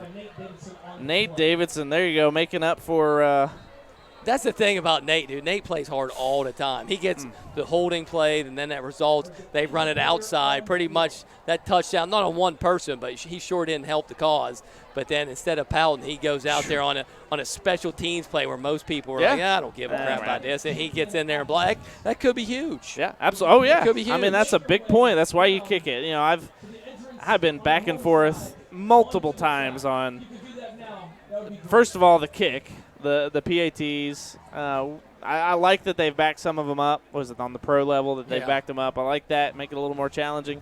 And then the kickoffs too. Like, why are we doing this every time? Every time. You know, I don't understand it. So I've wavered back and forth, but that takes me back to when so Appalachian State in the 3rd national championship game that we took home. Just saying. Got to go to that game and see see Appalachian State beat Joe Flacco in Chattanooga. That was pretty sweet. Delaware, UD. Yeah, the Blue Hens. Right? And, you're right. And so my brother went out there with me, and he said so they stopped him on the 1-yard line. They went in, they reviewed the play, and he was like, man, why are they taking all this time? They had first down and goal from the 1, and Appalachian stopped them. Every one of them. They went for it on 4th down, turnover on downs. And so that right there is why you play each of those plays, why you kick each of those kicks. Yeah. So I get it. I hear it. I do have an injured player down for Panther Creek. I'm afraid it's Patel. It is. It's Patel. So on the kick, and it's his left leg it looks like he's favoring. So you can almost guarantee they don't have a good backup. They've got it on the depth chart, but you got it on there. You're lucky if you got it. It's like us. We're lucky if we got a kicker, let alone 2 of them. Right. Let alone 2 of them. Yeah, exactly. And that's always, since we've had some decent kickers, but it's always that's always a question every year for the most. Man, who's going to kick? Right. Yep. And, go take a soccer player, and maybe he comes to practice. Try to get him out there. You're hoping to. And you were talking about it earlier. Talk about not knowing, like, you give 25 minutes, 15 minutes to special teams. Yeah. And those guys got to go kick on their own. And yeah. And it's whole different. You can practice all day out there in the grass till you got a big 350-pound guy coming at you, and then you got to kick it. It's a whole different story then. Whole different story. But, yeah, that could be big, a big block, and now they don't have a guy to kick no more. That's right, big block. And now that 15-yard penalty, too, from the celebration on this kickoff. Bengals have 3 minutes and 42 seconds left here until halftime. You get a short field. Yeah. And things were starting to fire on that last series. Yeah, hopefully we turn on. Speaking of kicking, Ace Ventura Pet Detective was on TV the other night. You got to love Ray Finkel. Wow, that's a That's a throwback there. On Yeah. DVD? No, it was on TV. Oh, on TV. On TV. I thought you said on DVD. I was like, well, No, then no. you can watch it whenever, so I don't know why you're bringing it up. No. It was actually on TV. I was flipping a channel. I was like, Ace Ventura? My kids started watching. Have never seen something like that before. Yeah. And they're like, this is hilarious. I'm like, let's go. That's your dad's favorite movie. Oh, my gosh. Oh, man. That's hilarious. Laces out. Laces out. Laces out. Oh, man. Pet Detective. Oh, man. The good old movies. Oh, yeah. When Nature Calls. Oh, that was a classic, too. The first scene when he comes out of the rhino. Oh, my gosh. Oh, yeah, that's so right. funny. That's right. Gosh, it's been a long time. Oh, man. It's been a long time since I've seen that. Good times. Oh, man. Anyways. Back to the that's what happens with the 40-second play clock and all this long time, you know. Yeah, that's right. Well, so right now, time to do some 90s throwback movies. I mean, it doesn't look like the wind is blowing that hard. I don't quite understand why they're having trouble keeping it on the tee. Yeah, unless he's got it overflated. And so this is your guy. This is Hatley here. He's the backup on the backup depth chart. kicker. Yeah. What is this guy? He was the starting kickoff return guy. That's right. Not bad. Decent not bad. boot. Got it Not up in the bad. wind. We get behind a Pulling it in. wedge. Let's see if we block anybody. Uh-oh, ball came out. Oh, no. How do we get 5 guys right in front of him and the first guy tackles him? Did you see that wedge? Oh, yeah. You can't make a better wedge than that. Shoo. Pierce. You can't Did make he come a up better with wedge. it too? Maybe I didn't see it come out. No, but it looked like it got loose. Yeah. So Pierce came up with it, though, thankfully. And the Bengals have 3 minutes, 36 seconds, a 6-0 deficit, and the ball sitting at the 45-yard line. Be nice to get, I would say, at least 3, but, again, that would take a kicker, and we don't know what the answer is there for the Bengals this year. Junkin, I don't think so. I don't think so either. I know he's not on the roster. I think we got a new guy that came Kyle up. Junkin was Actually, doing before well the game, last I ran into a couple kickers in there. I said, who's kicking it? Like, we don't know. Like, Hall didn't tell you who's kicking it? They're like, nope. Lions Look with at the Lions. sweep gets tripped Yeah. up, but a good gain up to midfield. He likes to keep the pressure on all of them. So he Oh, yeah. comes up there when That's he right. score. He looks down there. I guess the first one that Who's steps ready? up. That's right. Yeah. All right, he looks ready. The guy standing in the back, he don't want to Who come wants in. it, you know? Yeah. Tell me who wants it. You can go my kick. Gosh. We don't have to go back to the Jacob Lee kicking story that I told you last year. I formation. This will be a handoff. New fullback in this time. Zandu not in this time. That will be Connor Shipperl. I'll work on it. No, you said it right. I'm just going to call him Connor because I know Connor, exactly. yeah. Yeah. Appreciate it. Loss of 1. 3rd down and 6 now. There's that offensive line not getting the push we're used to. Yeah. And with a little bit of a slower back too. You know, Ziti was in there and he took that one off same play Oh, and yeah, took it right. off. So Right. But I don't know. Yeah, I'm surprised if he's hurt. Surprised he's not in there. Yeah. I don't see him either, at least up on the front line. Oh, There he is. 3rd down, 6 to go. Play clock down to 2 and 1. Oh, and a timeout called by Coach Hall on the sideline as they were maybe trying to get that a was little going to be a room no to play work for with. the beginning. Yeah, absolutely. It'll work once. Yeah, well, I like Connor, but I Maybe knew twice. that he's not a split back guy. Yeah. He had him a fullback Oh, in yeah, the ball. yeah, Understand right. when he gets back to split back, unless he's blocking. He's a strong kid, athletic sophomore now because he was a freshman last year, but just doesn't have the speed to be a tailback.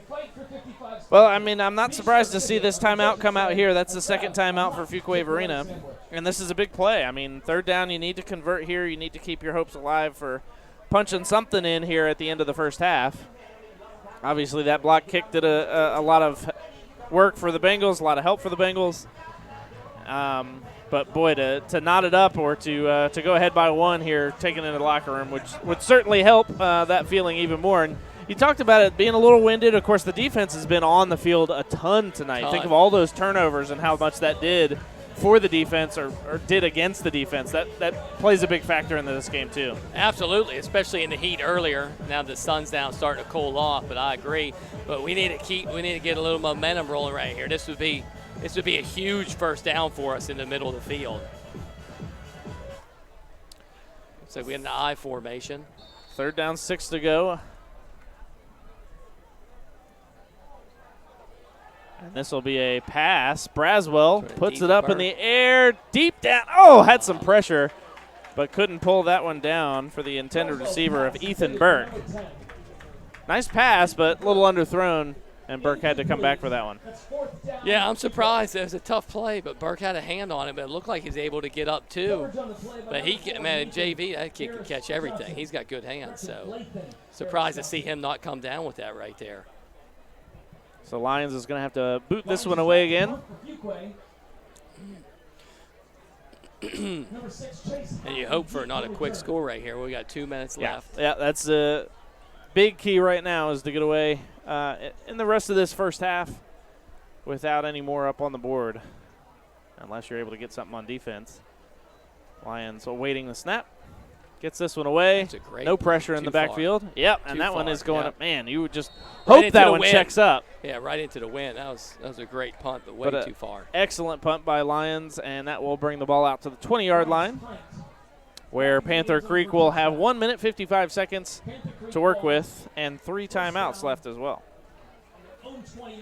I got to assume right here this first play is going to tell you what they want to do right here. Yep. What do you think they're going to do? Streeter's been open all night. You know, maybe throw a long ball down the middle and just and after that you run open and punt. it up. But yeah, see what happens right here. I think they're going to be aggressive. Yeah. Bengal defensive line has been doing a good job to subdue the rushing game so far here tonight, but that passing game has been dangerous, and Streeter's been open all night. Shoop looking for a quick screen pass over to the right-hand side. Good defensive pressure and then some help from the right Bengals there, too. They're trying to score. They're going to set up that hitch and go again too. That ball that he dropped, that's what they're doing. They're going to come back to that in like 3 plays. Right on Davidson again. Yeah. 95 seconds to play.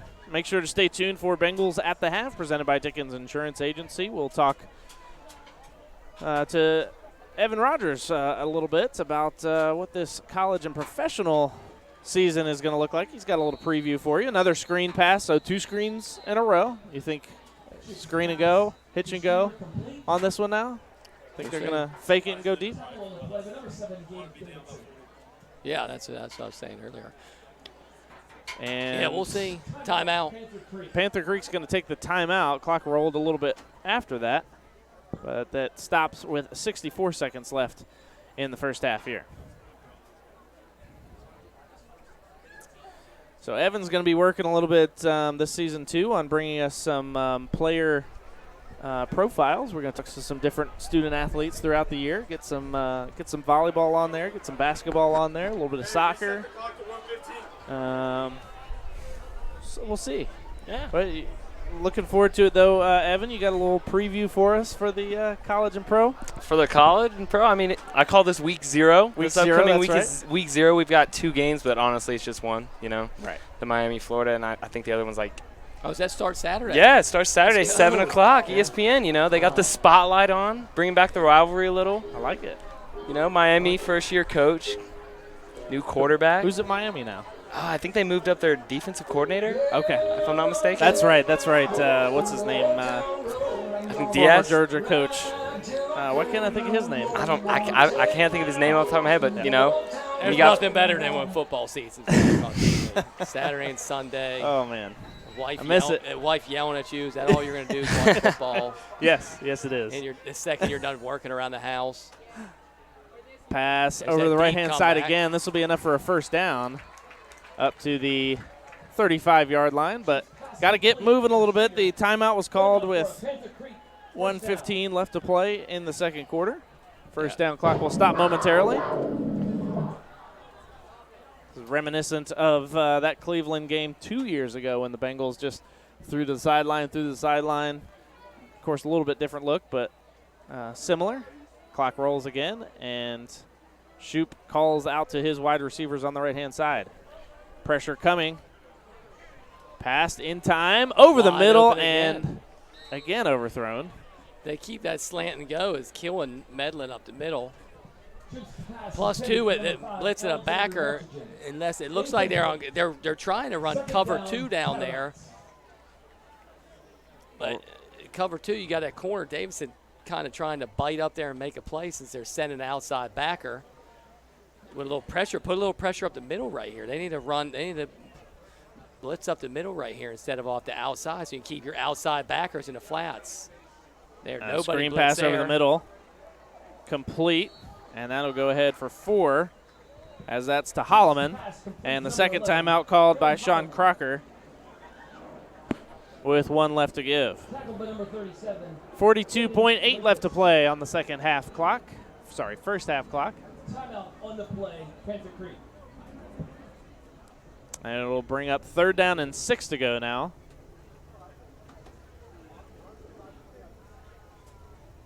Ball sitting on the 42. Got a couple other games actually going on tonight, right, Evan? I think Holly Springs was supposed to play at 4. They had a little weather delay, I heard. Did they? Yeah. Really? You're kidding me. They were like 4:45, and I think they started going, but not bad. I mean, 48-18 over Athens in the 3rd. Wow. I mean, I know Athens doesn't have like the pedigree usually, like especially recently of being a good team, but they've still been down like a little bit. You know, beating them up by 30. That's pretty impressive. That's impressive. Yeah. Yeah, that was a rough game last year. Oh, in the rain. Holly Springs. Oh gosh, I was watching some of those highlights as we were getting stuff ready, and Well, they finally, after all the schools opened up over there and took their kids, they finally have bounced back. Yeah. And that's what happens. I mean, it's going to happen to us in 2 years, I hate to say. It's a good point. When all those kids, when you're missing those you're kids, right. they start splitting schools by you. All those schools are up over there. Yep. No kidding. Pass over to the near side this time. And that will be to Wurtzbaugh, but he's got nowhere to go as he ran out of bounds. He will lose 1 at the 41. And, man, as a coach looking at the clock there, you burn, I guess it was only 6 seconds, but you ran 35 yards laterally and lose a yard. That's not exactly what you want going for that one. Unless you're setting something up. That's the only thing I can think, but you're right. Well, 4th down now, and I think they're going to punt this one away. Yeah, so you ain't setting anything up there unless you're going for it. You're right. Now they might decide to go for it. Doesn't look. Yeah, here comes Hatley, getting ready to kick it away. But again, you gotta play safe on this one. Yeah, you gotta be smart. You're at home, winning here. by 6. Yep. The way I hate to say, but the way we've been playing on offense with no rhythm, and they probably know they're eventually going to score. Is number 3, Jacob Medlin. There is a timeout. Panther Creek will take its 3rd and final timeout in the. Well, you might as well set up something half. crazy on special teams and try to return one for a touchdown. Hopefully, you'd like to say that's what the special teams guys are hopefully drawing up. I don't even know who's coaching special teams this year. Because Paluzzi just came down from upstairs, and usually he's on the field. Visit Dr. Dwight and Kelly Barnes. I said, Paluzzi, get up to the bottom. That's what they made me do for a while because they didn't want to hear me on the sidelines. Like, put you upstairs. And luckily the players were like, we want Eichhorn down the field. I'm like, let's go. That's right. That's right. Well, I appreciate you being here tonight. We'll have Coach Jim Cole will be back with us for a few of the games. We'll have you for a few of the games here this year too. So looking forward to it, and looking forward to our plays of the game tonight as well, presented by Window Effects. We got I don't know if there's anything to pick from in the first half. Maybe the block. That block kick was nice. Because that could be key. We'll leave that as a nominee for the first half for sure. Well, that definitely could be play of the game if we end up winning 7-6. No kidding. So Hatley back to punt. Takes his time. Ooh, that might go backwards. With that wind. With that wind. It sure will. Oh, man. And they I'd love to see one go backwards. The Panther Creek bounce. What Don't is he touch doing it, man. getting by it? What are you doing? What is Blankenship doing touching the ball? Hall's going nuts over it. I can hear him up here yelling, get away, get away. As he should, because he ended up touched it. And he touched it, so I think they got the ball. No, they didn't get the ball back. Luckily, the refs didn't do that. Right. And if the ball stops, it is dead. I mean, you don't have to touch it down. If the ball stops, the play is dead, because you can just – there's benefit for just leaving it there because you can run the rest of the clock out. Yeah. So once the ball's down, they're supposed to whistle it dead. But yeah, Blankenship just needs to get away from that and not even mess with that. Could we score here in 22 seconds? What are we going to do? Put the ball in the air. Let's this try it out. This is going to tell you what we're going to do. We're going to run or we're going to throw? Let's air it out. Give him a chance. Yeah. Goes to the left side. That's a little bit too long as he tried to connect Braswell with Pierce. got crunched right there, too. Oof. Somebody's hurt. Braswell on the play. Overthrows Nigel Pierce, number 15. And it's, Second haven't down. seen a number yet. 70-something. I couldn't catch it. It looked like 78. There is an injury on the play. If it's our center is 75, Colby Humphreys. No, it's not Humphreys, I don't think. Oh, yeah, he's on the sideline now. 70. 76 maybe, Gavin Pierce. He looks all right. Middle Creek game's in a lightning Dylan delay. Solomon. Middle Creek game's in a lightning delay. Got another delay. Middle Creek's game. I tell you what, man, just watching the tweets go out last night. You rescheduled from Friday to Thursday. Some of them get two. I think it was the Nightdale game. They got 2 plays off. And now they're not going to play until 6 o'clock Monday. Yeah, they tried to move it up knowing it was going to rain more yesterday, I felt like last night. Yeah. It stormed at my house Yep. bad. No, Nightdale was apparently pretty bad, but they got the game started. There's another game that's Don't move in it the up second when it quarter, chance of rain. 7-7. You move No. it up when you know it's right, not when gonna you know rain. it's going to be clear. Exactly. Don't move it up with still a 30% chance of rain. Right. Gain of 4, and they're going to let the rest of the first. Oh, no. He's on the carry. Timeout's going to be taken with 3.5 seconds left.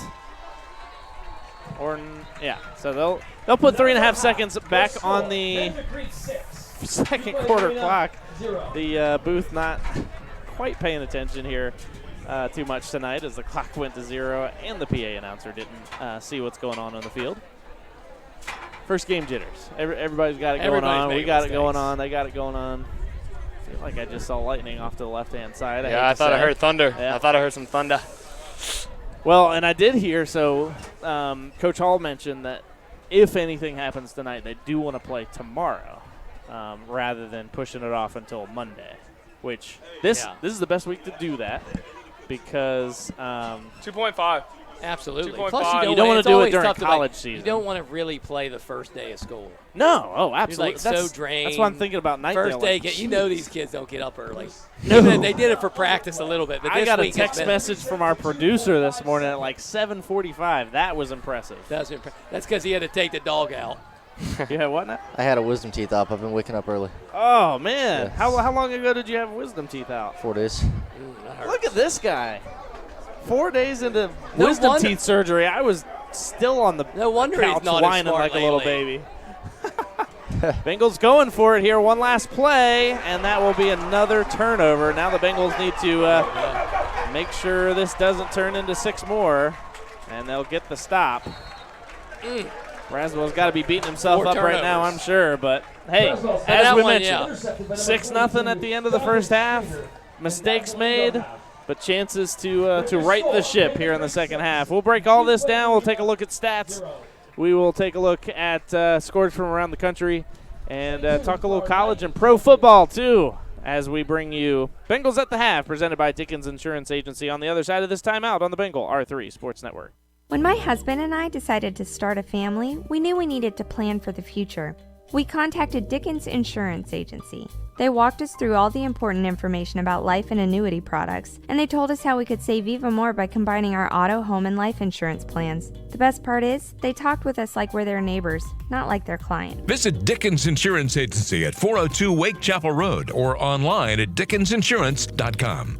Dickens Insurance Agency, a proud supporter of Bengal athletics. Houses in the Triangle are selling quickly. That doesn't mean you shouldn't have someone on your side making sure you get every penny your home is worth. Krista Abshore and her team at the Abshore Realty Group want to make selling your home as stress-free and seamless as possible. And they'll help you find your next home, whether you're upsizing, downsizing, moving across the street, or across the country. Next time you're at Bengal Stadium, look to the scoreboard for contact information from this network's presenting sponsor and a premier Bengal Booster Club sponsor. Visit theabshorerealtygroup.com today. Hey, honey, where should we eat tonight? Let's see. Oh, how about the Aviator Smokehouse? I want to try their buffalo fried chicken wrap. Oh, yeah, we should start with the beer-battered onion rings. Ooh, and how about some smokehouse ribs? Then maybe I'll go with the... Whoa there, Tiger. We can go again later. You don't have to try it all tonight. I know. maybe I'll just add the smokehouse salad on the side too? Whatever you say, dear. Aviator Smokehouse at the corner of Broad and Stewart. Online at aviatorbrew.com/smokehouse. Welcome into Bengals at the Half, presented by Dickens Insurance Agency. It's time to break down the first half with stats and analysis. We'll take a look around the triangle with scores from tonight's matchups. And we'll preview this weekend's action on the college and professional gridirons. Let's head back inside the broadcast booth. Alongside Neil Eichhorn, here's Rand Northam.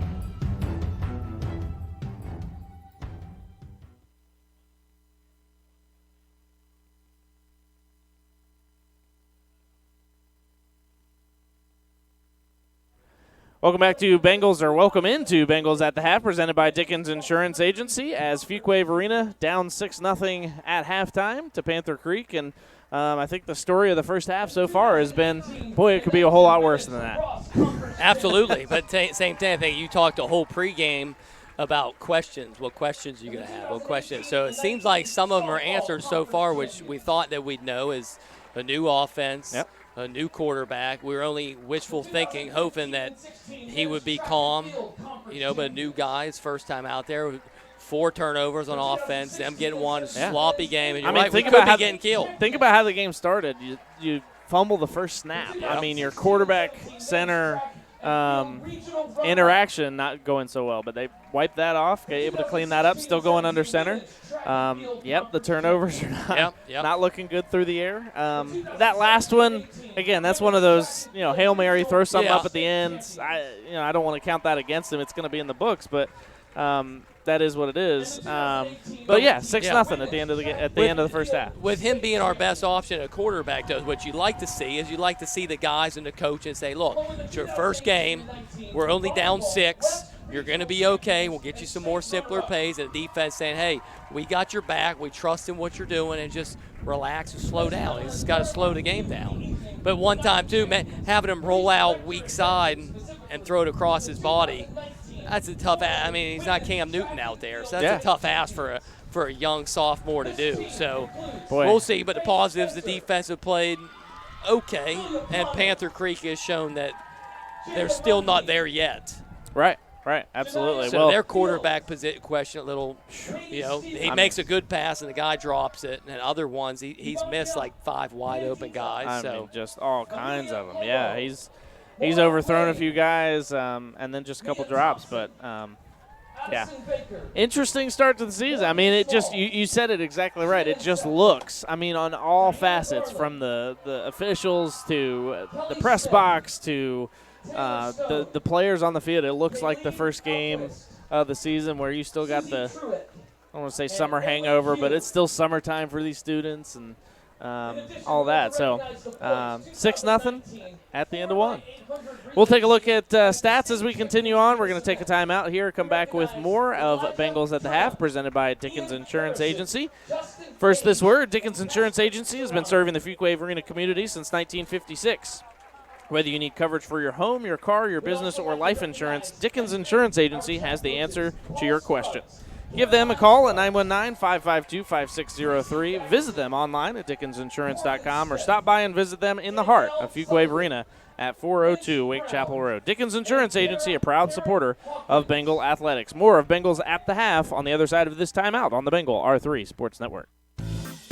Protecting your family, your home, your car is extremely important. One company that's been doing just that in Fuquay-Varina since 1956 is Dickens Insurance Agency. Their agents are tried and tested, and they're able to handle any questions you may have regarding your insurance needs. And if you combine your personal auto, homeowners, and life insurance, let the savings start rolling in. Visit Dickens Insurance Agency at 402 Wake Chapel Road or online at dickensinsurance.com.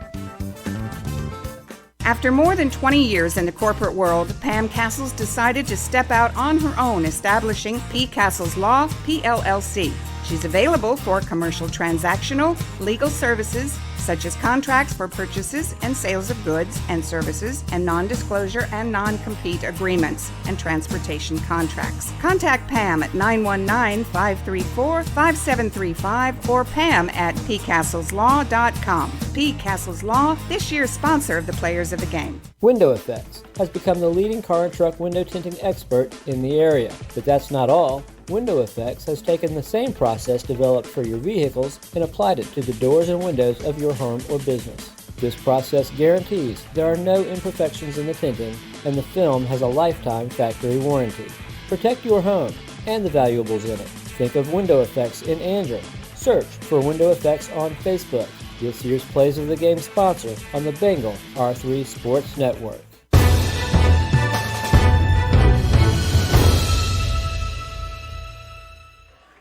Welcome back to Bengals at the Half, presented by Dickens Insurance Agency, 6-0, as we are at halftime, and the Panther Creek Catamount Marching Band is heading out onto the field.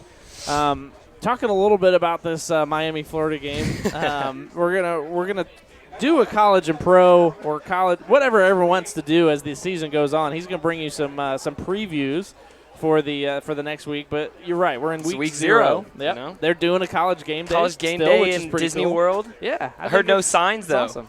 No Really? signs. So Old Crimson, the Washington Because State flag, it's in Disney. the streak might be broken. It's been like 30 some or something like that. How about look at straight? This guy.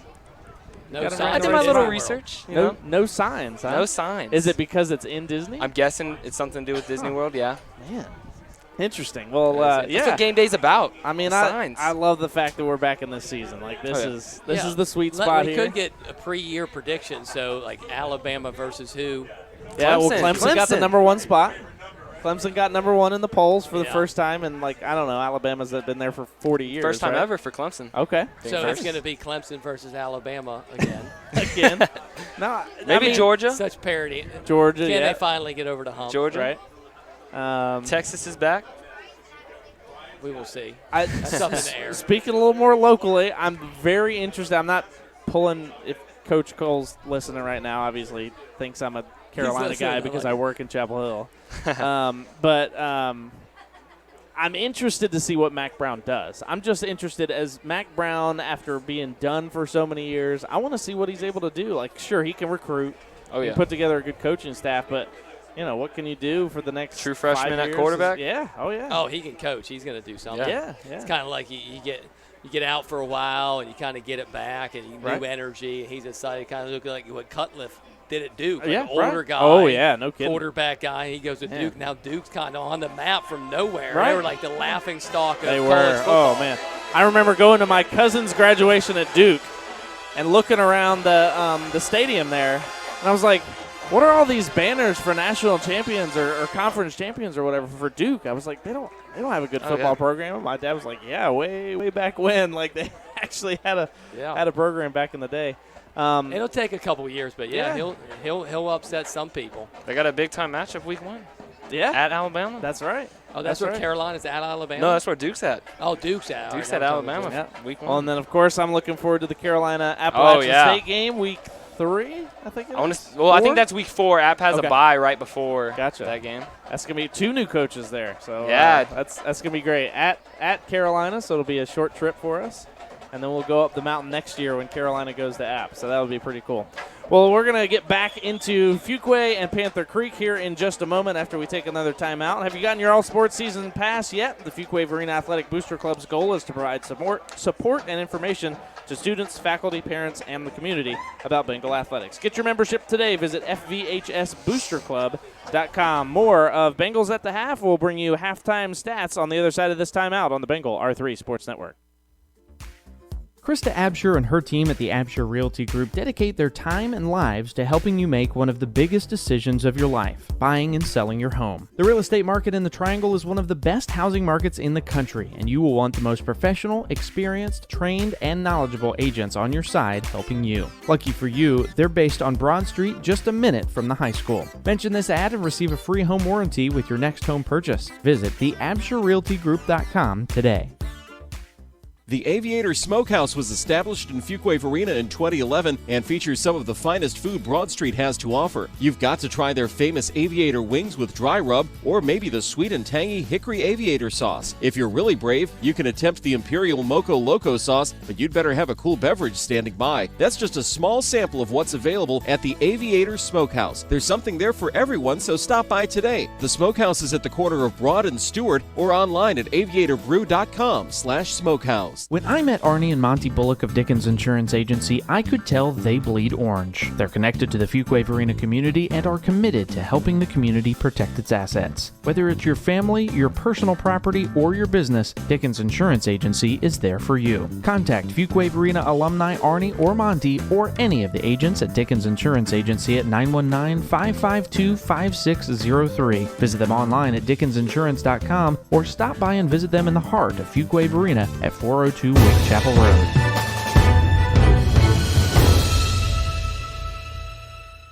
Welcome back to Bengals at the Half, presented by Dickens Insurance Agency, as we take a look at first half stats here. Of course, Evan Rogers pulling our stats for us tonight, doing an outstanding job. Brad Wheeler did the stats for that Wake Forest game last year, and man, I tell you what, he had unbelievable respect for you. Now, also, Wake Forest Stadium, that is nuts, because you're twice as far away from the field. It's a huge stadium. They brought you food, didn't they? What? They brought you food, didn't they? We did have food in there. That's right. I remember the game I missed out. They had food some for munchies, us. some cookies, and Speaking of which, if you get me at a home game, we're getting food. Yeah, man. Yeah, I'm still mad we didn't get that Texas Pit when we were down there at Hardin Century. So disappointing. Got to do it. Got to do it. Well, taking a look at these stats here, obviously, I mean, one-sided for sure. Panther Creek putting up some good numbers, and the turnovers, 4 turnovers for Fuquay-Varina. That one definitely hurts. But you got to take the positives away from this one. 107 yards, 6-0 on the board right now for Panther Creek. There's a lot more damage that could have been done. Taking a look, 13 of 21 is Shoop through the air for 94 yards. Pretty good night for him to start off. And again, thinking of all those that he just barely missed. I mean, a big drop from his receiver to start off the second quarter. Has been wide open all night. Streeter, I mean, he should probably have twice as many catches as he's had all night so far. Let's see here. Streeter he's got 6 receptions for 29 yards. One of them called back for the holding. Yeah. Bengals catching a lot of breaks and need to turn those into something here in the second half. It's going to be. I think the second half, to be honest with you, is going to be totally different. Yeah. Needs to be. Because I just have a feeling it's not going to be that sloppy from both sides. Either we're going to pick it up and we're going to get better, or Panther Creek's going to start connecting on some of those shots. No, that's a great point. And I doubt you're going to see the same first half. Yep. And I'm just hoping that we can figure it out on offense. Well, let's take our final timeout. And, of course, your live stats this season are brought to you by Creative Wiring Solutions, who has been a leader in home theater installation since 2002. From the Triangle to the Coast, Creative Wiring Solutions proudly serves throughout all of North Carolina. Expect the best. Call Creative Wiring Solutions to start your install today. 919-557-6900 or visit creativewiring.com. Bengals at the Half is presented by Dickens Insurance Agency. Are you getting the most out of your insurance policy? Whether it's life, homeowners, or business insurance, Dickens Insurance Agency will sit down with you and walk you through every step of the process. 919-552-5603 or dickensinsurance.com. Back with the second half after this timeout on the Bengal R3 Sports Network. Getting the most for your home or property means doing more than putting a for sale sign out front. In a competitive market where new homes for sale are added daily, your listing needs to be seen in a variety of places in order to stand out. To ensure your home gets noticed and sells without a hitch for full market value, consider working with a top professional at the Absher Realty Group, powered by Fathom Realty. Krista and her team will put together a strategic pricing and marketing plan to get your home sold quickly. Visit theabsherrealtygroup.com today. Winging It Tap House and Grill didn't just remodel their name. They remodeled their restaurant to give you the best eating and entertainment experience possible.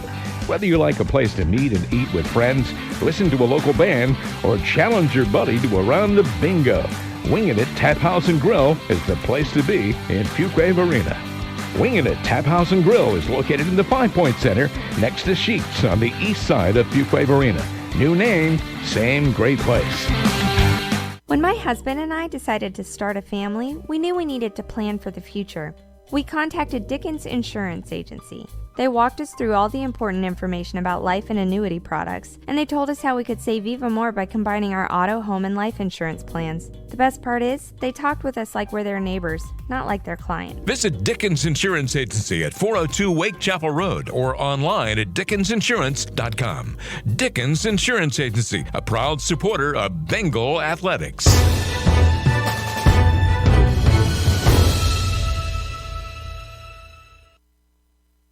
Second half of Fuquay-Varina and Panther Creek underway with the kickoff. Short kickoff taken at the 32 and a knee. Good smart play there to start off this second half as the Bengals get the ball to start it off and look at a 6-0 deficit.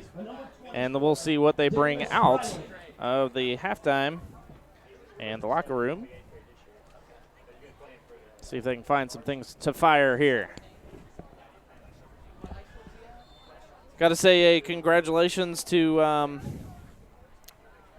cool. Congratulations to the new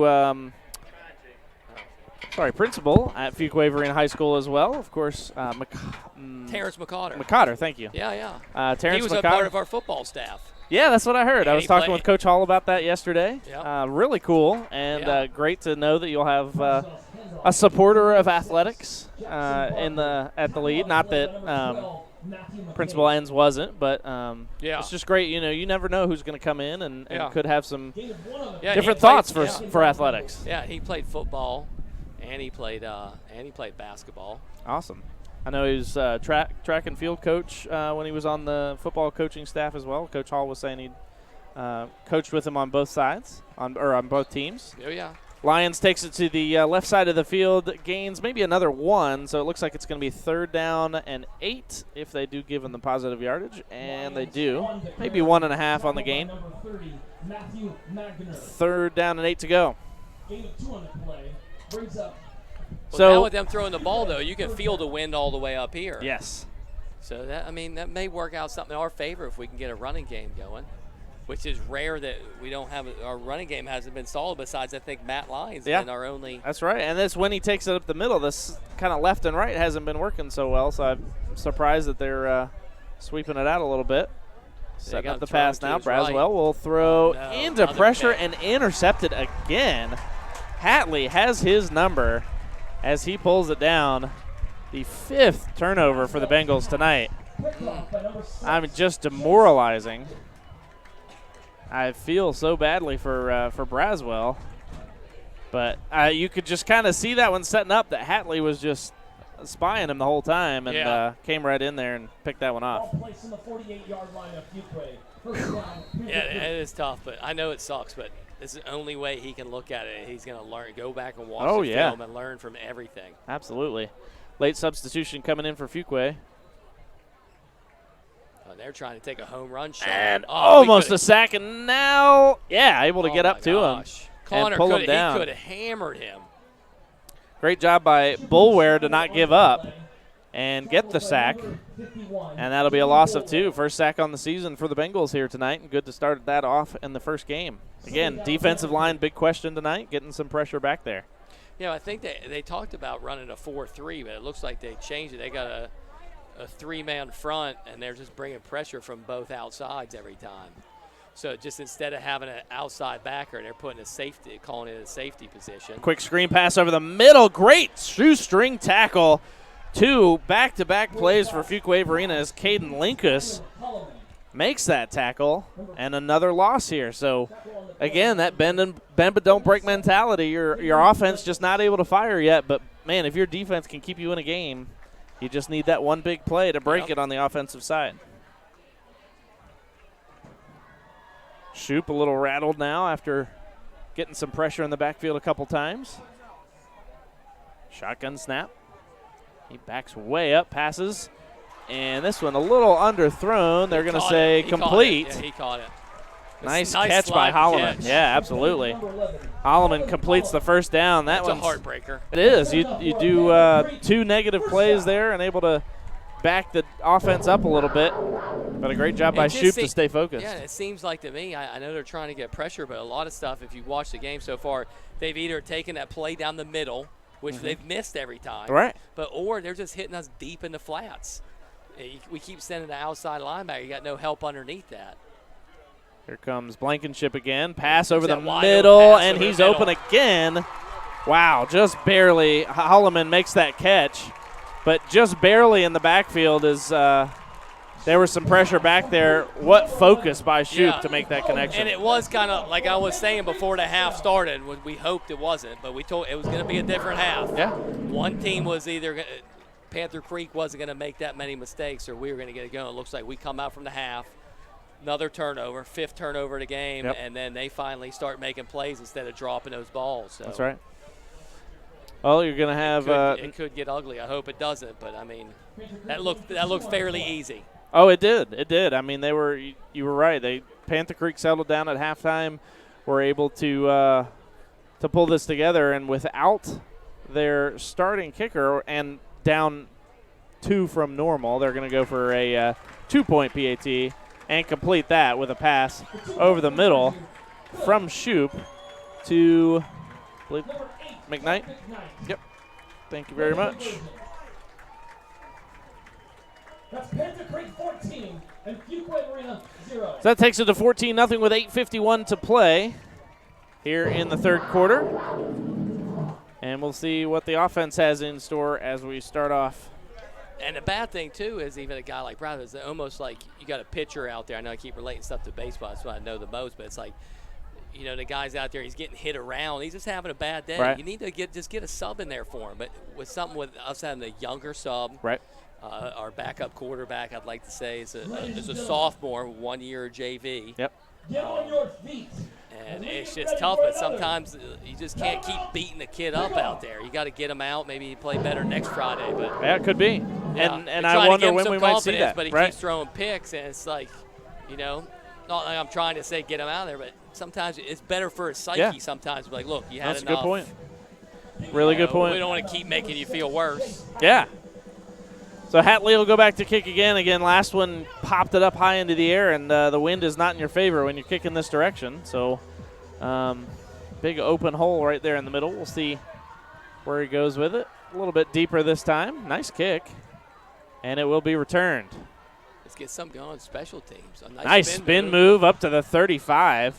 And then he is upended. That's Shea Pittman. Nice return by Pittman. We'll give a little bit of cushion behind you for the offense. And we'll see who comes out for the offense here with a 14-0 deficit for the Fuquay-Varina Bengals.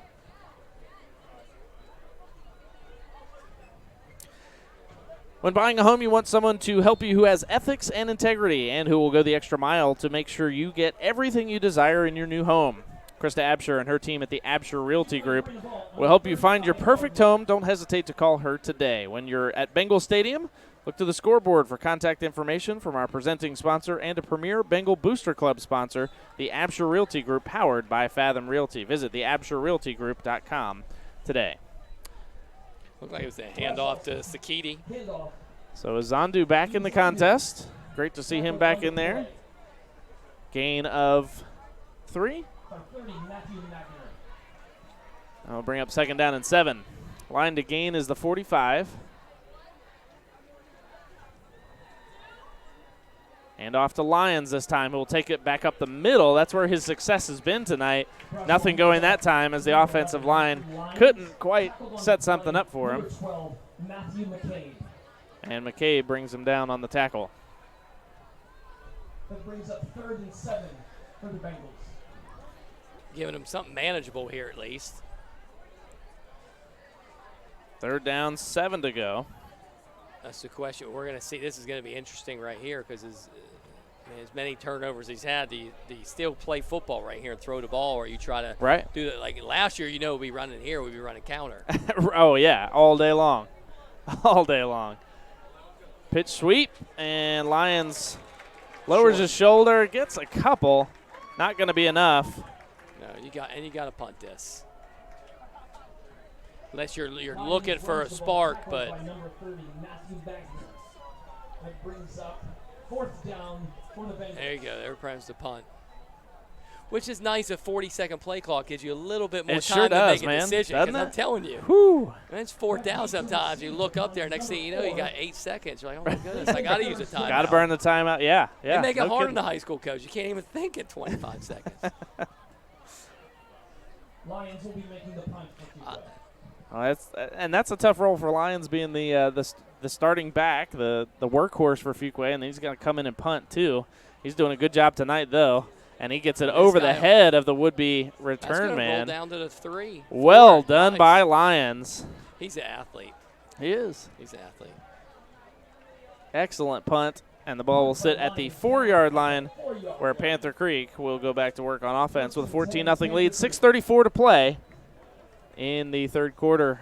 Just taking a look at our chat on YouTube, it looks like Brad Wheeler was listening in. We were talking about the stats for Wake Forest, so he's giving you some props.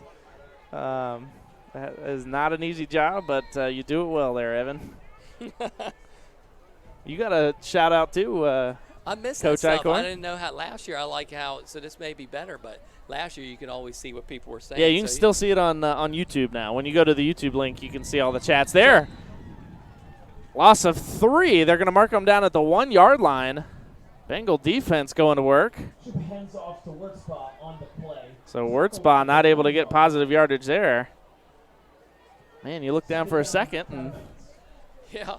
They said, well, here Bengal defense going to work again. 10-year-old school, but, sometimes Wake County schools put in cheap glass in here. Their glass is already ruined. We got our heads, if you can see us, half a window. Our heads are outside by the bleachers. Pass incomplete. And I remember this. Because you got a half a window. Well, and that is one thing that I have heard about Willow Spring. I haven't been out there yet. I've heard good things about the press box there. Now, one problem is that the bleachers go all the way up to the windows. So if the top 3 rows are standing up, we're not going to be able to see anything. Yeah, it's crazy. So we might have to go up on the roof. Coach Hall was like, "Hey, can you tint it? Can you put some limo tint on those windows?" And I guess the side window too. You can see right into the press box. Oh, really? So. Okay. Might have to put some security glass on there. That's right. Well, we know who to call.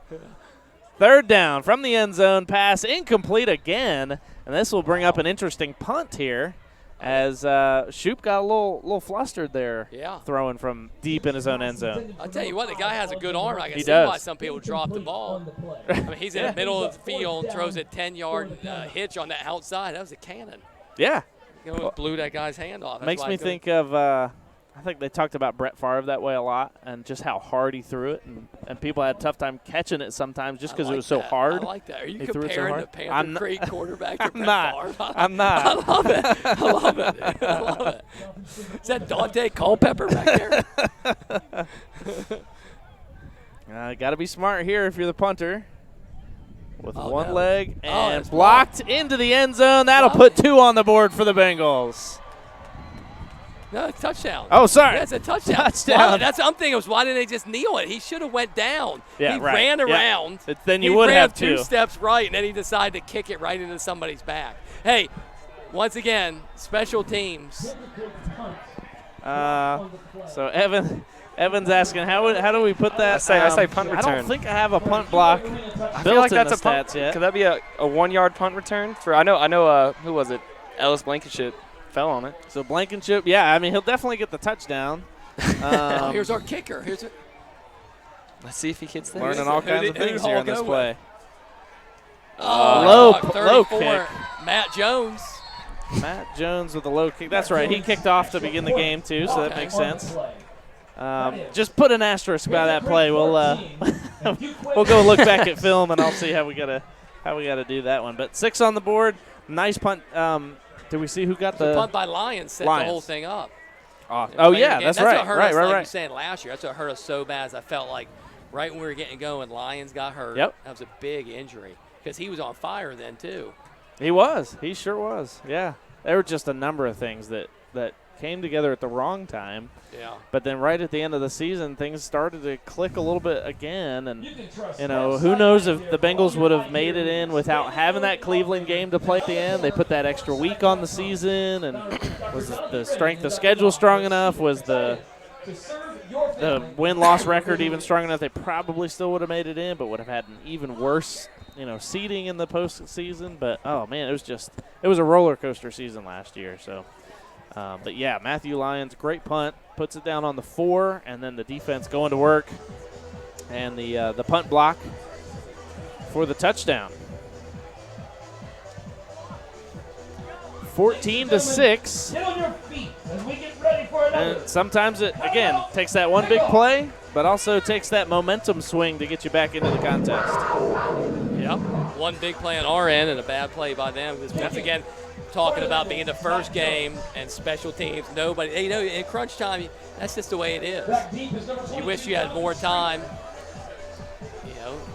That's why those college kids are watching film and they practice all the time. But you give a team a 2-hour window to practice, and you can't be even though special teams is a third, you can't devote a third of your practice to special teams. Right. Unless you have enough players like the pros, they got guys that just play special teams. Exactly. Yep. Looks like there's some more wind issues, so they're gonna hold it for Jones. It must be windier than we think out there. Yeah. I feel a little breeze, and the trees are. That's the thing. The trees don't seem to be moving too much. The flag is blowing a little bit, but. Oh, that was an interesting kick. Good kick by Jones. Talk about playbook Coach Cole call right there. He said kick it out of bounds every time. But that's a good one. No return. You got to love when the kicker's number 34. Right? 25 last year. I think we've had 25 for a while now. Yeah. Penalty. Always interesting. Ball will be placed at the 35-yard line. That brings up Panther Creek first down on the 35-yard line.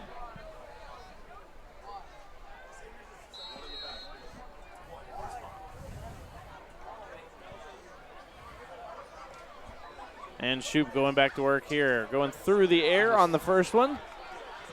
Good job getting the hands up. No flag. Great defensive pressure there. As Zach Birch puts his hands up and got his head in the way, right? Yeah, I mean, if he got his head around it, he might have picked it off, but yeah, didn't really turn it. Had a good position. They were thinking it was going to be pass interference because he didn't get his head around, but there's no face guarding rule. Right, yeah, and he really didn't push him. He didn't, I mean, yeah. I think that was a good job to break that one up. Nice pass, though, by Shoup again. A little bit underthrown as the receiver had to come back. Shoup with 2nd down and 10. So it'll be a read. He throws it through the box man. A little bit too much Favre speed on that one. Yeah, too much. What a comparison. God. That'll bring up 3rd down and 10. Panther Creek 3rd down and 10. So just as I can't see real good. Is that Joe Montaigne out there? Just as Panther Creek comes out really firing quite well to start off the second half. Now a little bit rusty again. Yeah. And we'll see what the Bengal defense and subsequently, hopefully, offense can do with that good move to get the first down, though, by the receiver. Oh. Helmet comes flying off, and that's a Bengal helmet. That's Blankenship's helmet come off. He's got to come off the field. Excuse me. He's got to come off the field. They look at least trying to rip that ball out of there. That's right. Almost got a turnover. No give up there. I was hoping that was the ball. They really seem to be. They're hurting us. It's like in that middle area. Yep. And then in the deep flats. And you'd be surprised. I don't understand. This is the thing that always drove me crazy as a coach. It's like common sense would tell you, and the kids. Sometimes I just don't think they watch enough sports, honestly. Yeah. It's 3rd and 6. Like, if I'm a linebacker and I normally play 5 yards off the ball, why would I not back up another couple yards to work back to end knowing a pass is coming? Yeah. But I don't. We'll stand it. We'll line up at the same depth every single time. Yeah. You got to anticipate those things. Right. 2nd down and 4. 2nd down and 5. Gain of a few, bring up 3rd down and short. It was a good play by Carlin to get in the backfield and slow him down. But see, you're looking right here. Well, this is close. See, you can't really adjust your alignment on a 3rd and 4, 3rd and 3. Even though I have a feeling after they ran that one, They're most likely going to throw this one. That brings up third and And they got a forced Especially with substitution. Brett Favre back there. They've got a forced substitution now coming in. That looks like maybe a equipment issue. And now they will roll the clock with a fresh 25. And 4 minutes left to play here in this quarter.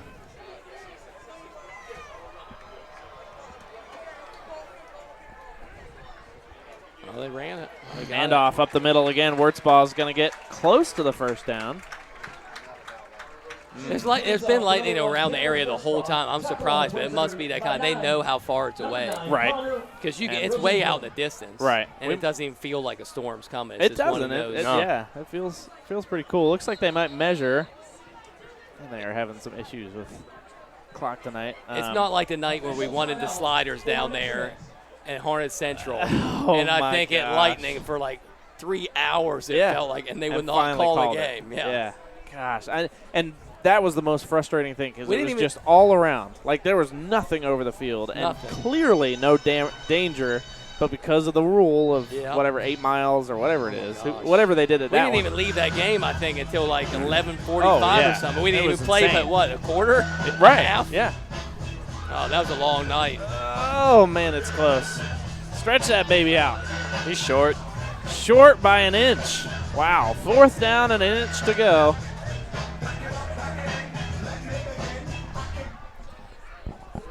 And Let's this see will if they're going be to pull a Brady and get under center and sneak it. Yeah. Doubtful. We got Brady, Favre, Montana. Montana. Montana. Joe Montana. Did you say Culpepper? Yeah. Is that who you called earlier? I'd make that joke in class because these kids now are so young. From the water boy, Joe Montana. Oh, yes. And the kids would be like, Coach, it's Joe Montana. Montana. Like, no, it's Joe Montana. And they just would not. I was like, dude, it's from a movie. He's like, what? Every time I'd say it, he'd be like, Coach is an idiot. I'm like, no, it's Joe Montana. I'm Oh, interested at this stoppage on the field. I don't Are we understand doing why movie they're- references? Like, what's your favorite sports movie? Oh man. At least give me something in your top 5. Doesn't have to be I think football. Rudy's doesn't- got to be top 5. Okay. Rudy's a classic. Okay. Man. That's so good. Okay, so that's a good, serious, Yeah. emotional, Yeah. kind of like Miracle, a good, Right. solid. Oh, sports Miracle! classic. That's my go. Okay. What What about your go-to. your like funny sports movie? It could be Um, Happy Gilmore, Major League. I like what is it? The Replacements. Longest Yard. The Longest Yards. Longest Yard's good.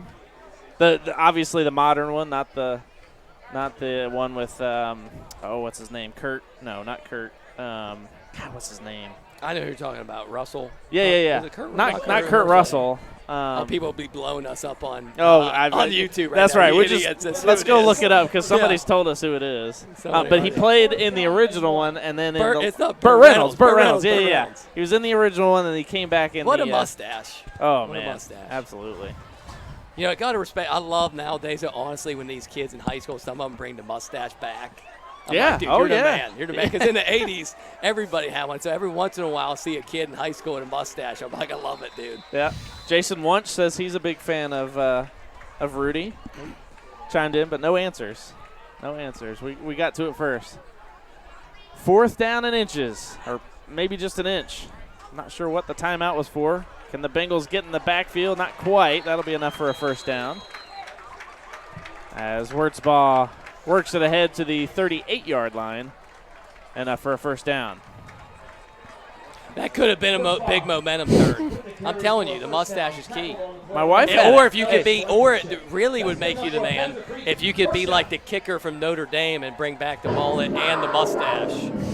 My wife just brought it back, so she sent me a text, Burt Reynolds, and now didn't know if she was still listening at this point, but glad to know she is. If you want to know anybody as far as a celebrity name, you ask my wife, and she can tell you. You give her 2 context clues, and that's it, man. She's on it. Yeah, I'm not good at that. Was Burt Reynolds in The Sandlot? She said The Sandlot. No, in a Sandlot. Oh, she's saying her favorite movie. Oh, Sandlot's The Sandlot. a classic. That's yes. That's a classic. So today we wore matching shirts, and they both said, "You're killing me, Smalls." Love it. And we dressed Winnie in a Smalls onesie. She was Smalls. I love it. You're killing me, Smalls. Oh yeah. Sandlot. Good stuff. All right, 2nd down and 10. Back to work here. With some pressure, but lots of room there. And now the flag coming in. 2 flags coming in. Oh, he's got his shoulder pads pulled down. Yeah, that's a good sign. That's a good sign. It's got to be a hold. I was going to say we finally made an adjustment on the hitch and go, but no, he got burnt, so he grabbed him. Yeah. But that's a good penalty. That's a good penalty. Sometimes that's what you got to do. No. As Davidson got burnt there. Oh, man, that reminds me. I'll never forget the time JV. It was late in the game, and the quarterback was chucking. I was like, guys, if you're beat, whatever you do, like, don't get beat. Just tackle the guy. I mean, so I'm not joking. I'm not joking. Where we lost the game because they drive down there, and every time my kids took it literally, like every time the ball went in the air, one of our corners would like pull the guy down. They got 4 like in a row, like automatic, like first down. That's exactly what we were talking about, guys. Oh my gosh. Oh man. I gotta love it. Automatic first down now as the ball will be placed at the 23-yard line. That's the difference, too, though, honestly, between JV and varsity. You tell those guys, JV guys are great. You tell them anything, they're like, Coach, let's go, I'll do it. You go to varsity, you tell them something like, Coach, why? You need to explain to me why we're doing this. I don't agree with you. I'm going to do it my way. Like the JV kid's like, you want me to go there? I'm going there. You're going to earn that spot. First down and 10 for Shoup in the offense with twin receivers either side. Shotgun snap, gets it to Wurtzbaugh, who's going to bring it off to the left side and gets stopped up at the the 16, but a flag in the backfield. I did not see that one. No, that's got to be something as a holding penalty, obviously, coming around the corner. But that's the same play they scored on that touchdown, so they may see something that they're going to start trying to go outside.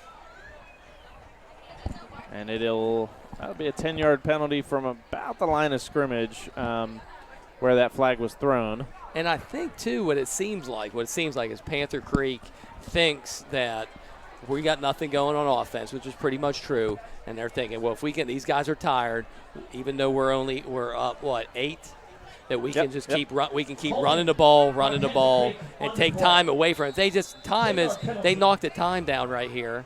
And the chances of us going down and scoring are so all of a sudden they're not throwing as much. Right. And just using the clock. First down and 20-ish.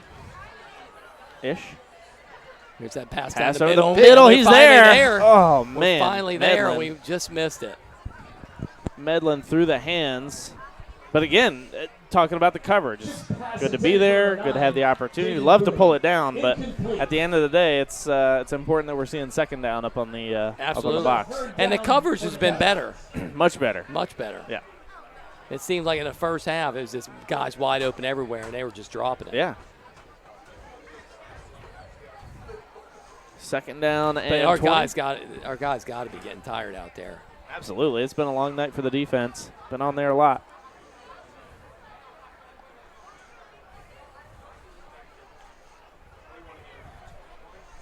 New running back in as well. This is Jacoby Ward. Screen pass with some pressure. And if they call it a completed pass, no. The White Hat's going to say he saw the ball hit the ground, which actually is better for Panther Creek because that would have been a loss. But incomplete pass. With the ball at the 33 will bring up third down and 20. Well, that's one of the things, too, is Tyler Burgess comes in there and he almost thinks he's going to get a sack, but he wasn't running. Realizes they didn't block you on purpose. The second you run through and nobody touches and you're playing a screen team, you got to turn back around. Right. And that's the hardest thing I had to get guys to learn. It's if you're running through and you think you're going to sack a quarterback in a spread team and no one blocks you. Wide open over the middle again. There's a flag down on the field. They didn't whistle it dead, but I saw movement on the Panther Creek side. I did not see Fuquay jump off, so I'm not quite sure about that. You're right. There's rare did you throw one out on the sidelines. But he did throw it for a defensive player to jump off sides. He did throw it on that side, which sometimes that's an indication it could have been the wind. But, So really it's an illegal procedure. And so what it could have been, it almost looked like the whole offensive line just kind of shifted. And so not exactly a false start, which would stop the play, but an illegal procedure, some sort of illegal movement. So once again, the Bengals getting the benefit of a penalty here. That'll back it up 5. Illegal motion. And that'll be 3rd down and 25. Yeah, we got to make that pay right here. We have got to get something going right here. It just seems like all of a sudden you can tell that in the stands people are getting a little tired. And they're just, even though they haven't gone anywhere, it feels like they've had the ball for the last 10 minutes. No joke. Or all night. Yeah. They go up, they come back, they go up. I've got to give props to the Bengals sideline. A good bit of crowd over there. I mean, not absolutely. bad for the first game of the season, the non-conference game. It's, we're still in summer break, so good for them. Absolutely, especially with rain in the forecast. Oh, my gosh, yeah. Whistle and a stoppage, as that will be a delay of game.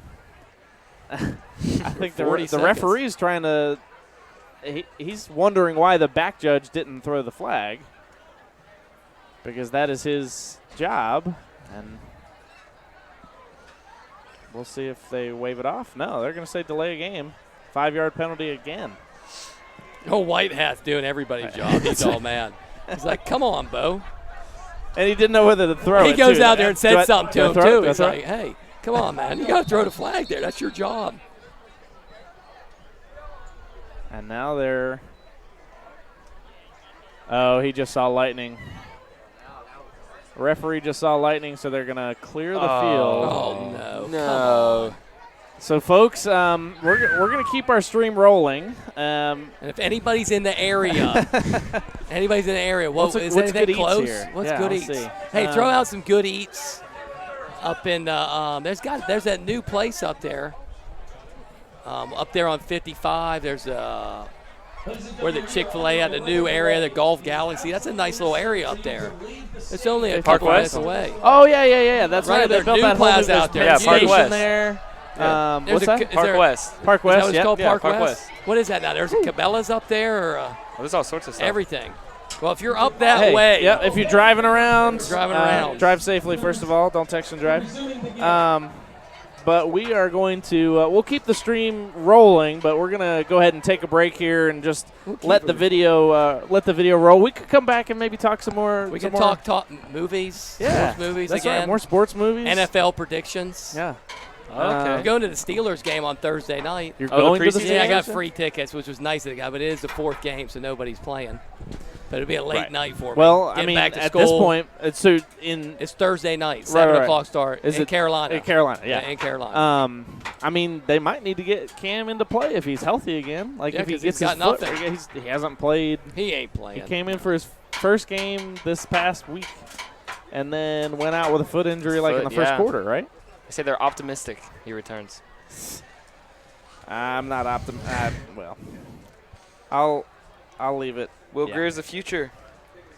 Will Greer's the future. Who? Will Greer. Will Greer is not the future right now. He looks terrible. Will Greer. I like him at college. He looks bad right now. He's shell-shocked. That's what happens when you NFL. play against Big 12 defense. Yeah, that's true. Well, I don't know about that. You can tell Baker Mayfield You got Baker that, yeah. But he hasn't done much yet. We're going to talk Browns football, are we, like everybody else? Browns football? No. I wouldn't know where to begin with that. Yeah. I don't know what to do.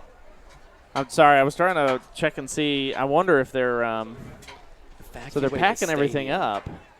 Yeah, and you have to get everybody out of there, and coaches are taking their equipment and everything. So I'm wondering if. Yeah. So I wonder if they just call it now, which I don't want them to do.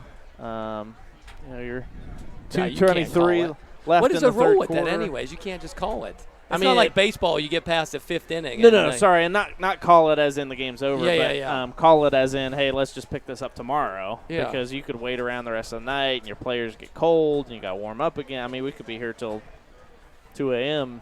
At least just waiting on the. Yeah, at least we could do is get a hot meal. Oh, man, you're already going to work, huh? Yeah, I got that same problem too. Oh, man. I've got some summer assignments to catch up on. See 75 pages in the A-Push textbook. We could kill some time right here. We got the legendary Coach Paluzzi standing right here that we could. You're not going to get anything out of him. Oh, man. He of all people lives in Cary. He could give us some good eats. Some good We're trying to get here. someone to buy us some food and bring it over here. Anybody watching on TV? Heads up. Well, maybe Paluzzi can go to his house and get us a peanut butter we'll jelly sandwich. Yeah. You probably have time for it. I got plenty of peanut butter. The guy loves peanut butter and jelly. Oh. Extra jelly. This might be our play of the game right here. Yeah, Coach Paluzzi coming we're with the peanut butter and jelly sandwich. He's the only guy that loved that. How old are you, Coach? 60 years old, still rips the peanut butter and jelly during lunch. It, man. At least once a week. Why not? At least that's once a classic. Huh?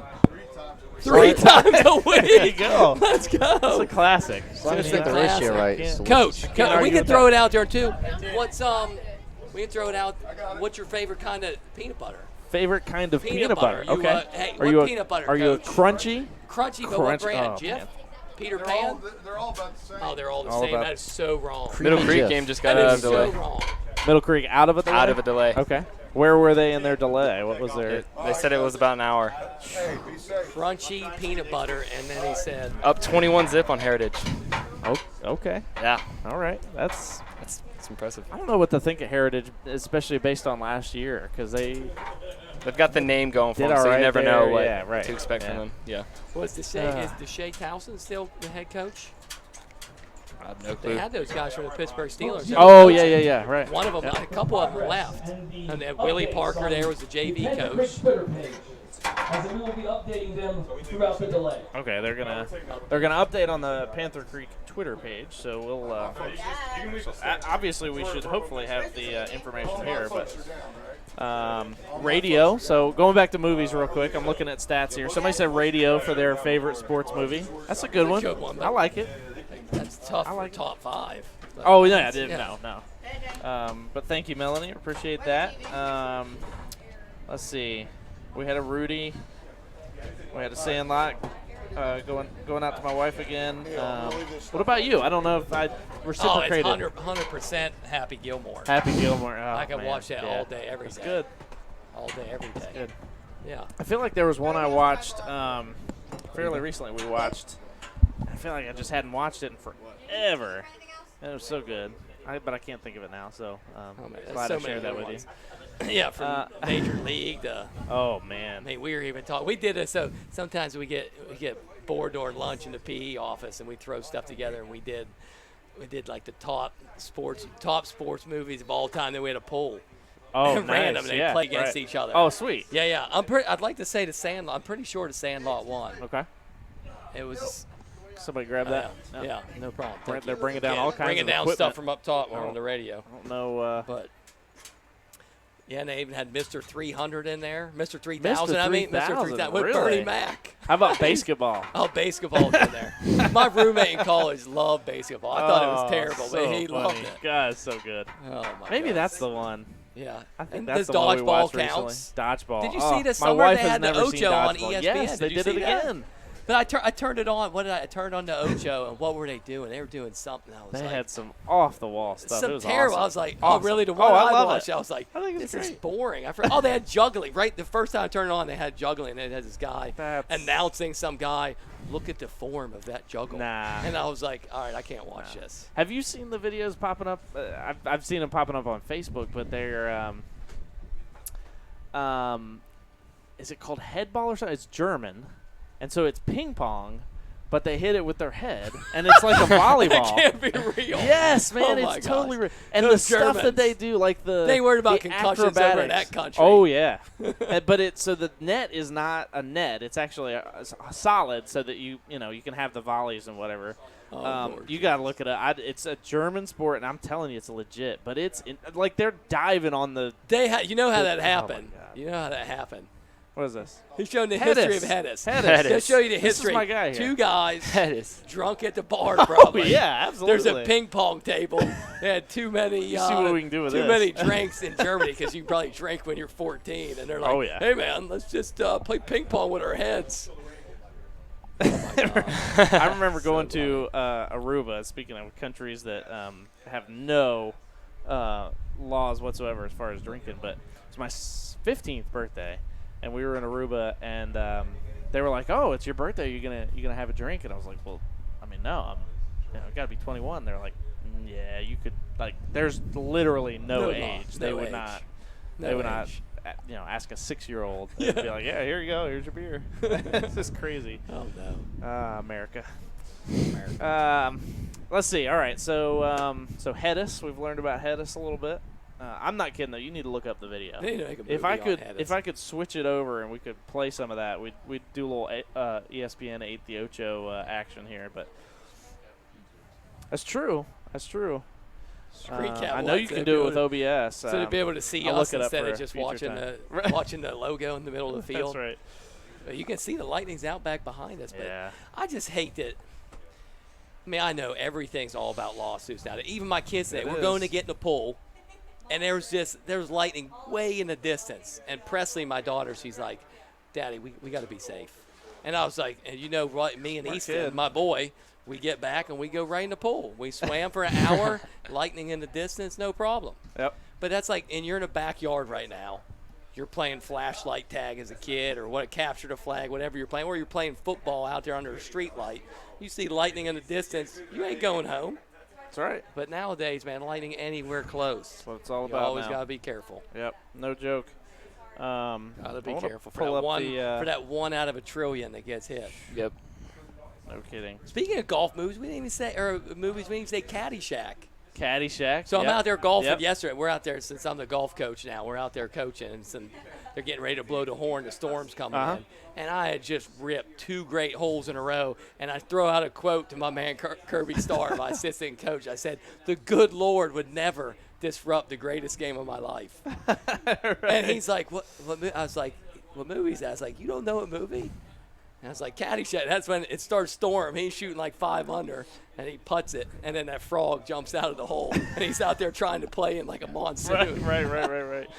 Oh, man. Well, more on the serious side, Legend of Bagger Vance, speaking golf movie. That's a you good remember golf that one? movie, yeah. It's good. Love Will Smith. He's yeah. a great actor. Shia LaBeouf. You had to watch it in gym class. Holes? That's the only. Maybe. No, it's not a sports movie. You watch it in gym class, not in high school. No, middle school. Okay, good. Shia LaBeouf in a sports movie. Yeah. It was golf. Golf. In a golf movie. Yeah. All right, Randy, if you're still watching now, this is a tough one for you. Yeah. Let's see if she can get that one. That is Our cameraman has been apprehended by people down there, and they're not letting him come back up here. Oh, they made him. There's not many sports. saw that. It could have been Tin Cup. He's too young for that. Tin Cup. Tin Cup's that's a great good golf one. movie. No, it's definitely not. No. What's the guy? Tell him to hang out, and we'll Roy. we'll get him if they ever resume. What's Kevin Costner's name in that? Roy something. Tin what Cup. is that? What is his last name? All right, Randy, here you go. Yeah, we'll just throw Kevin out trivia Costner's name in Tin Cup. It was Roy. It's Roy. It's Roy definitely something. Or is Roy the other guy? No, it's Roy. It's Roy Roy. is Because the blonde Costner. girl dates him, and she's Right. constantly saying Roy. It's Roy Yeah, something. yeah. It's Roy something. Where you get the feed at? This I need to see who's writing. If you go to YouTube and search R3 Productions, then you will find us. I found the golf movie. It was the greatest game ever played, 2005. Yep, she wouldn't have known that. Obviously wasn't a good one. Actually, she's probably asleep. It's after never even heard of it. It's after 9 o'clock. My wife's asleep with our daughter. Cool Runnings was pretty good. Cool Runnings. Classic, oh, bro. Yes. Good. That good was get up there. Yeah.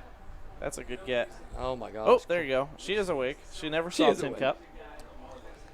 It's disappointment. But Never we'll saw get you there. Tin Cup? She never saw Dodgeball either. Oh. I actually haven't Well, either. I can understand that a little bit, but Kevin Costner, Tin Cup, I thought the girls loved him.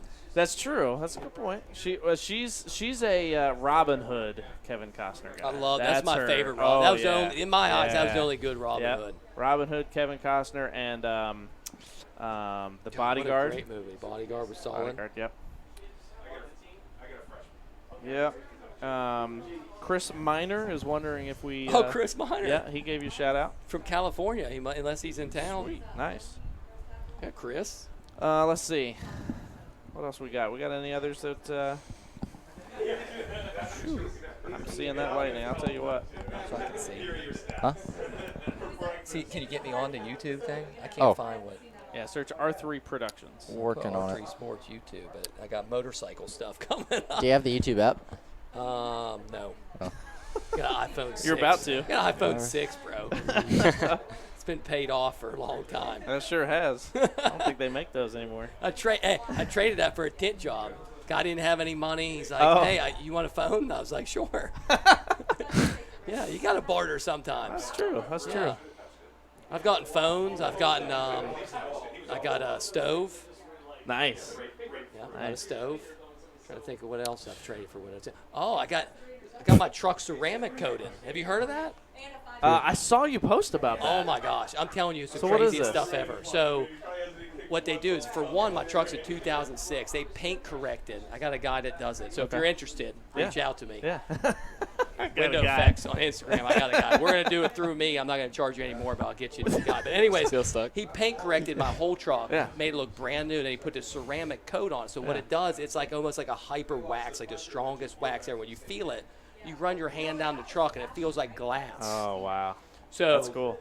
You just spray it. You don't even have to wash it. You almost just spray it off. So it Really? rains it. This is the craziest stuff. Like, so it stays clean. It's like an 8-year best wax job you ever seen. So it rains the other night, and last night it's storming, and he's like, wait till you see it in the rain. So I'm driving in a thunderstorm, like downpour, North Carolina downpour. Oh, yeah. Didn't even turn my windshield wipers on. It was like the rain wasn't even hitting my So windshield. so it's ceramic It's on the coating everything. My rims, my tires look like they're constantly tire shine. Really? Crazy. Really? Man. All right. Crazy. There you go. Crazy. Window effects. Yeah. Check it Window out. Effects. Ceramic coating. too, so that's not gonna. But Oh, anyways, man. Still Love it. trying to get on the YouTube thing. I'm not in there. I'm interested. It says it's restricted. I wonder if that's because of our a couple of our. Probably we're at Panther Creek. I'm probably on their Wi-Fi. That's Wait, do you why. have a Google account or a YouTube account? Because that might be it. That's kind of what they. I don't know. Who cares? Okay, Nate. We'll Nate, see who's messaging.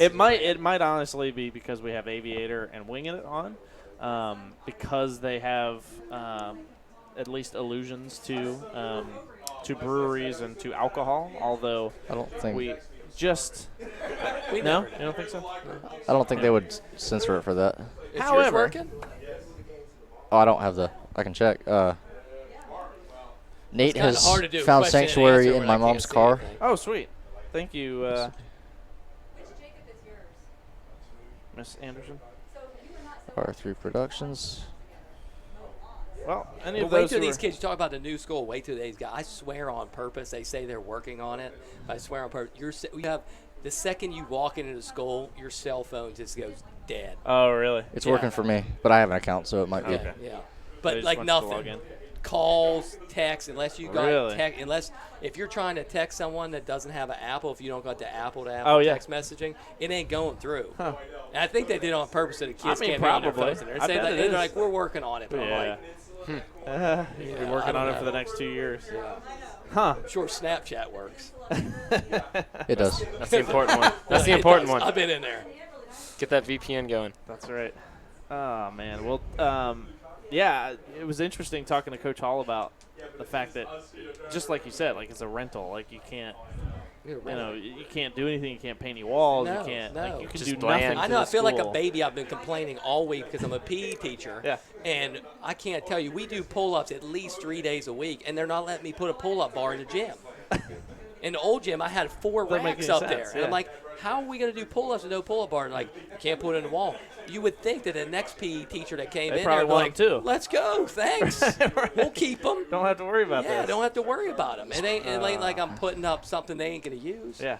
But like, no, so you got to. Speaking from the theater department, they're not letting us drill anything into the walls or floor either, so we're kind of Oh yeah. messed That's up gotta with be our. rough. It's tough.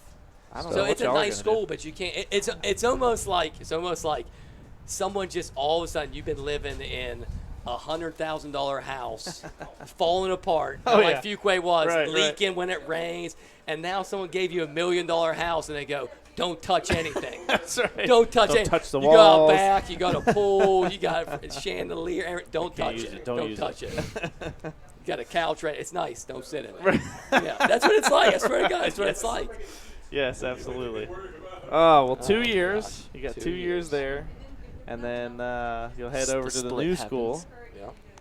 And I find it interesting, like talking about this building here that we're in, the press box and the windows, and you can't really see out. We're having to stand out on the bleachers, and it's an older school. But when they built Green Level, they didn't even have space for us in the press box when Apex was at Green Level and we played there. We had to sit on the bleachers on the other side. That's crazy. South Garner.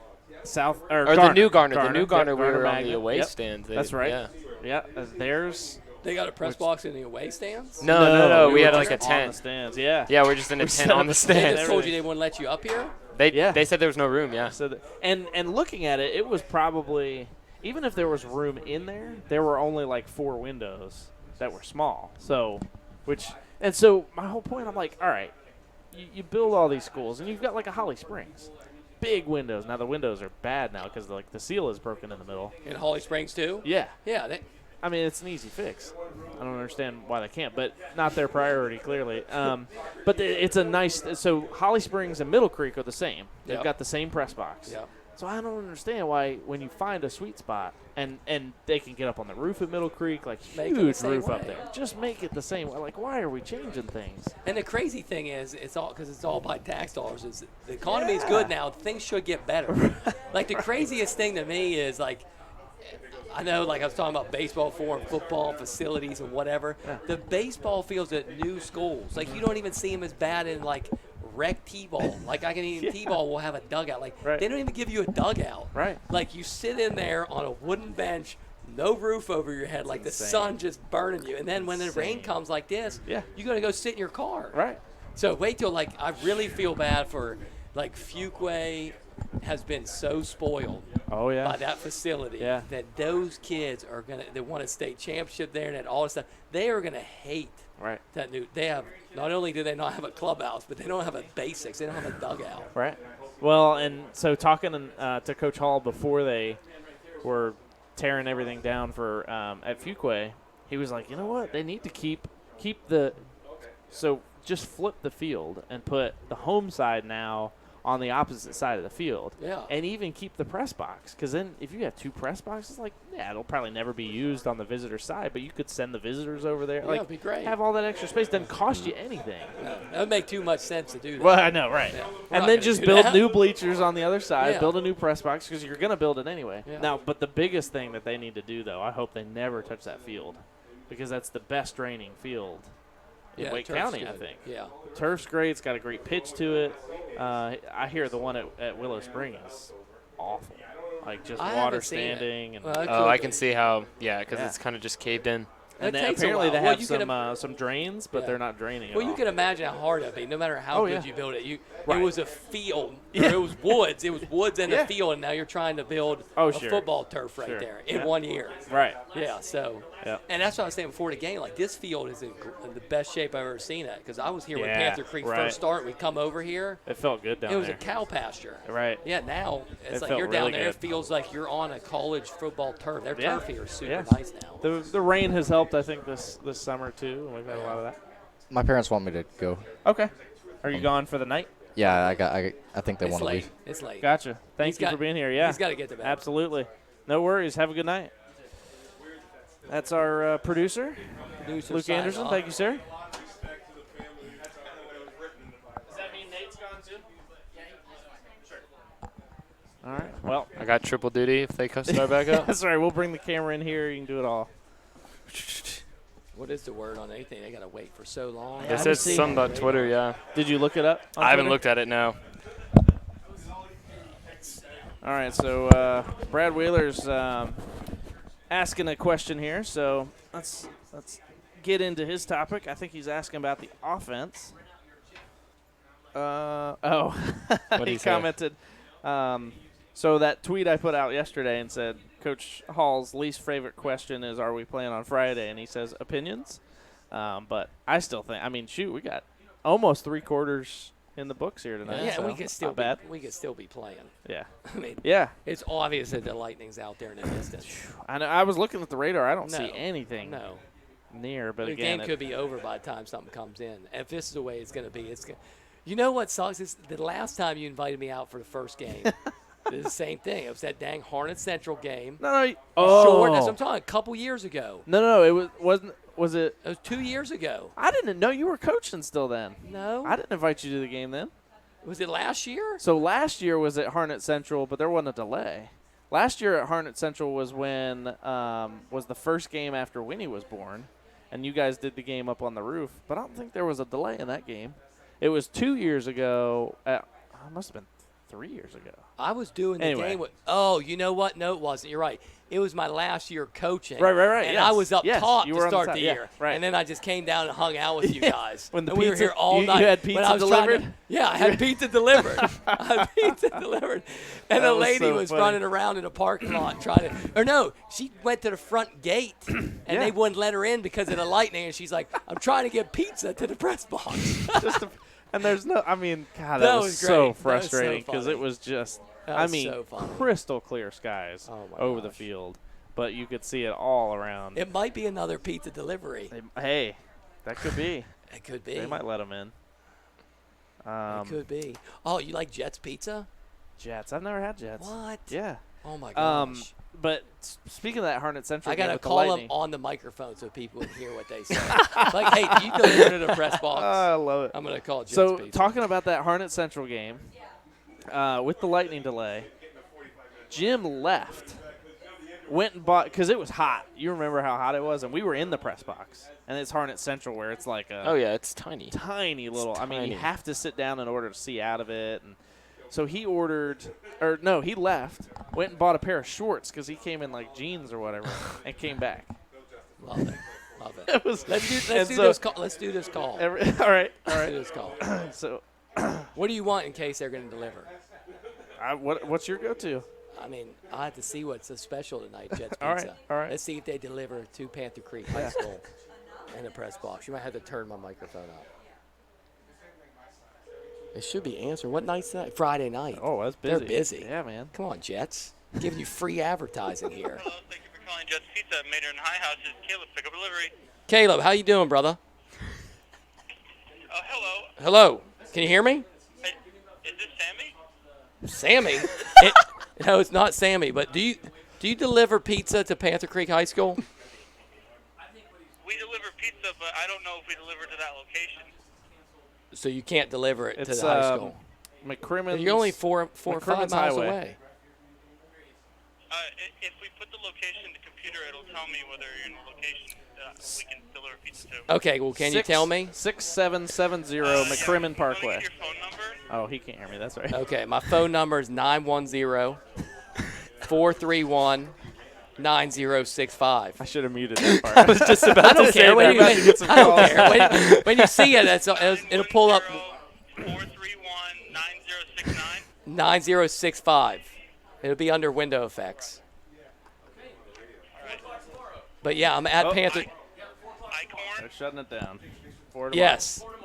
Never. You know what? Never mind. They're shutting the game down. We don't need pizza. All right, folks. But, hey, we'll talk to you later. Thank we will you. come back tomorrow with 2:23 left to play on the third quarter. So we appreciate you sticking around with us this long. Tomorrow at 4 o'clock, we will finish up this contest, and we look forward to seeing you then. Until then, a big thanks to Nate Perez, Luke Anderson, our videographer and producer, respectively, our statistician and scoreboard updater. Evan Rogers, and then, of course, for Coach Neil Eichhorn and myself, Rand Northam, we wish you a pleasant good evening. We'll talk to you tomorrow at 4 o'clock.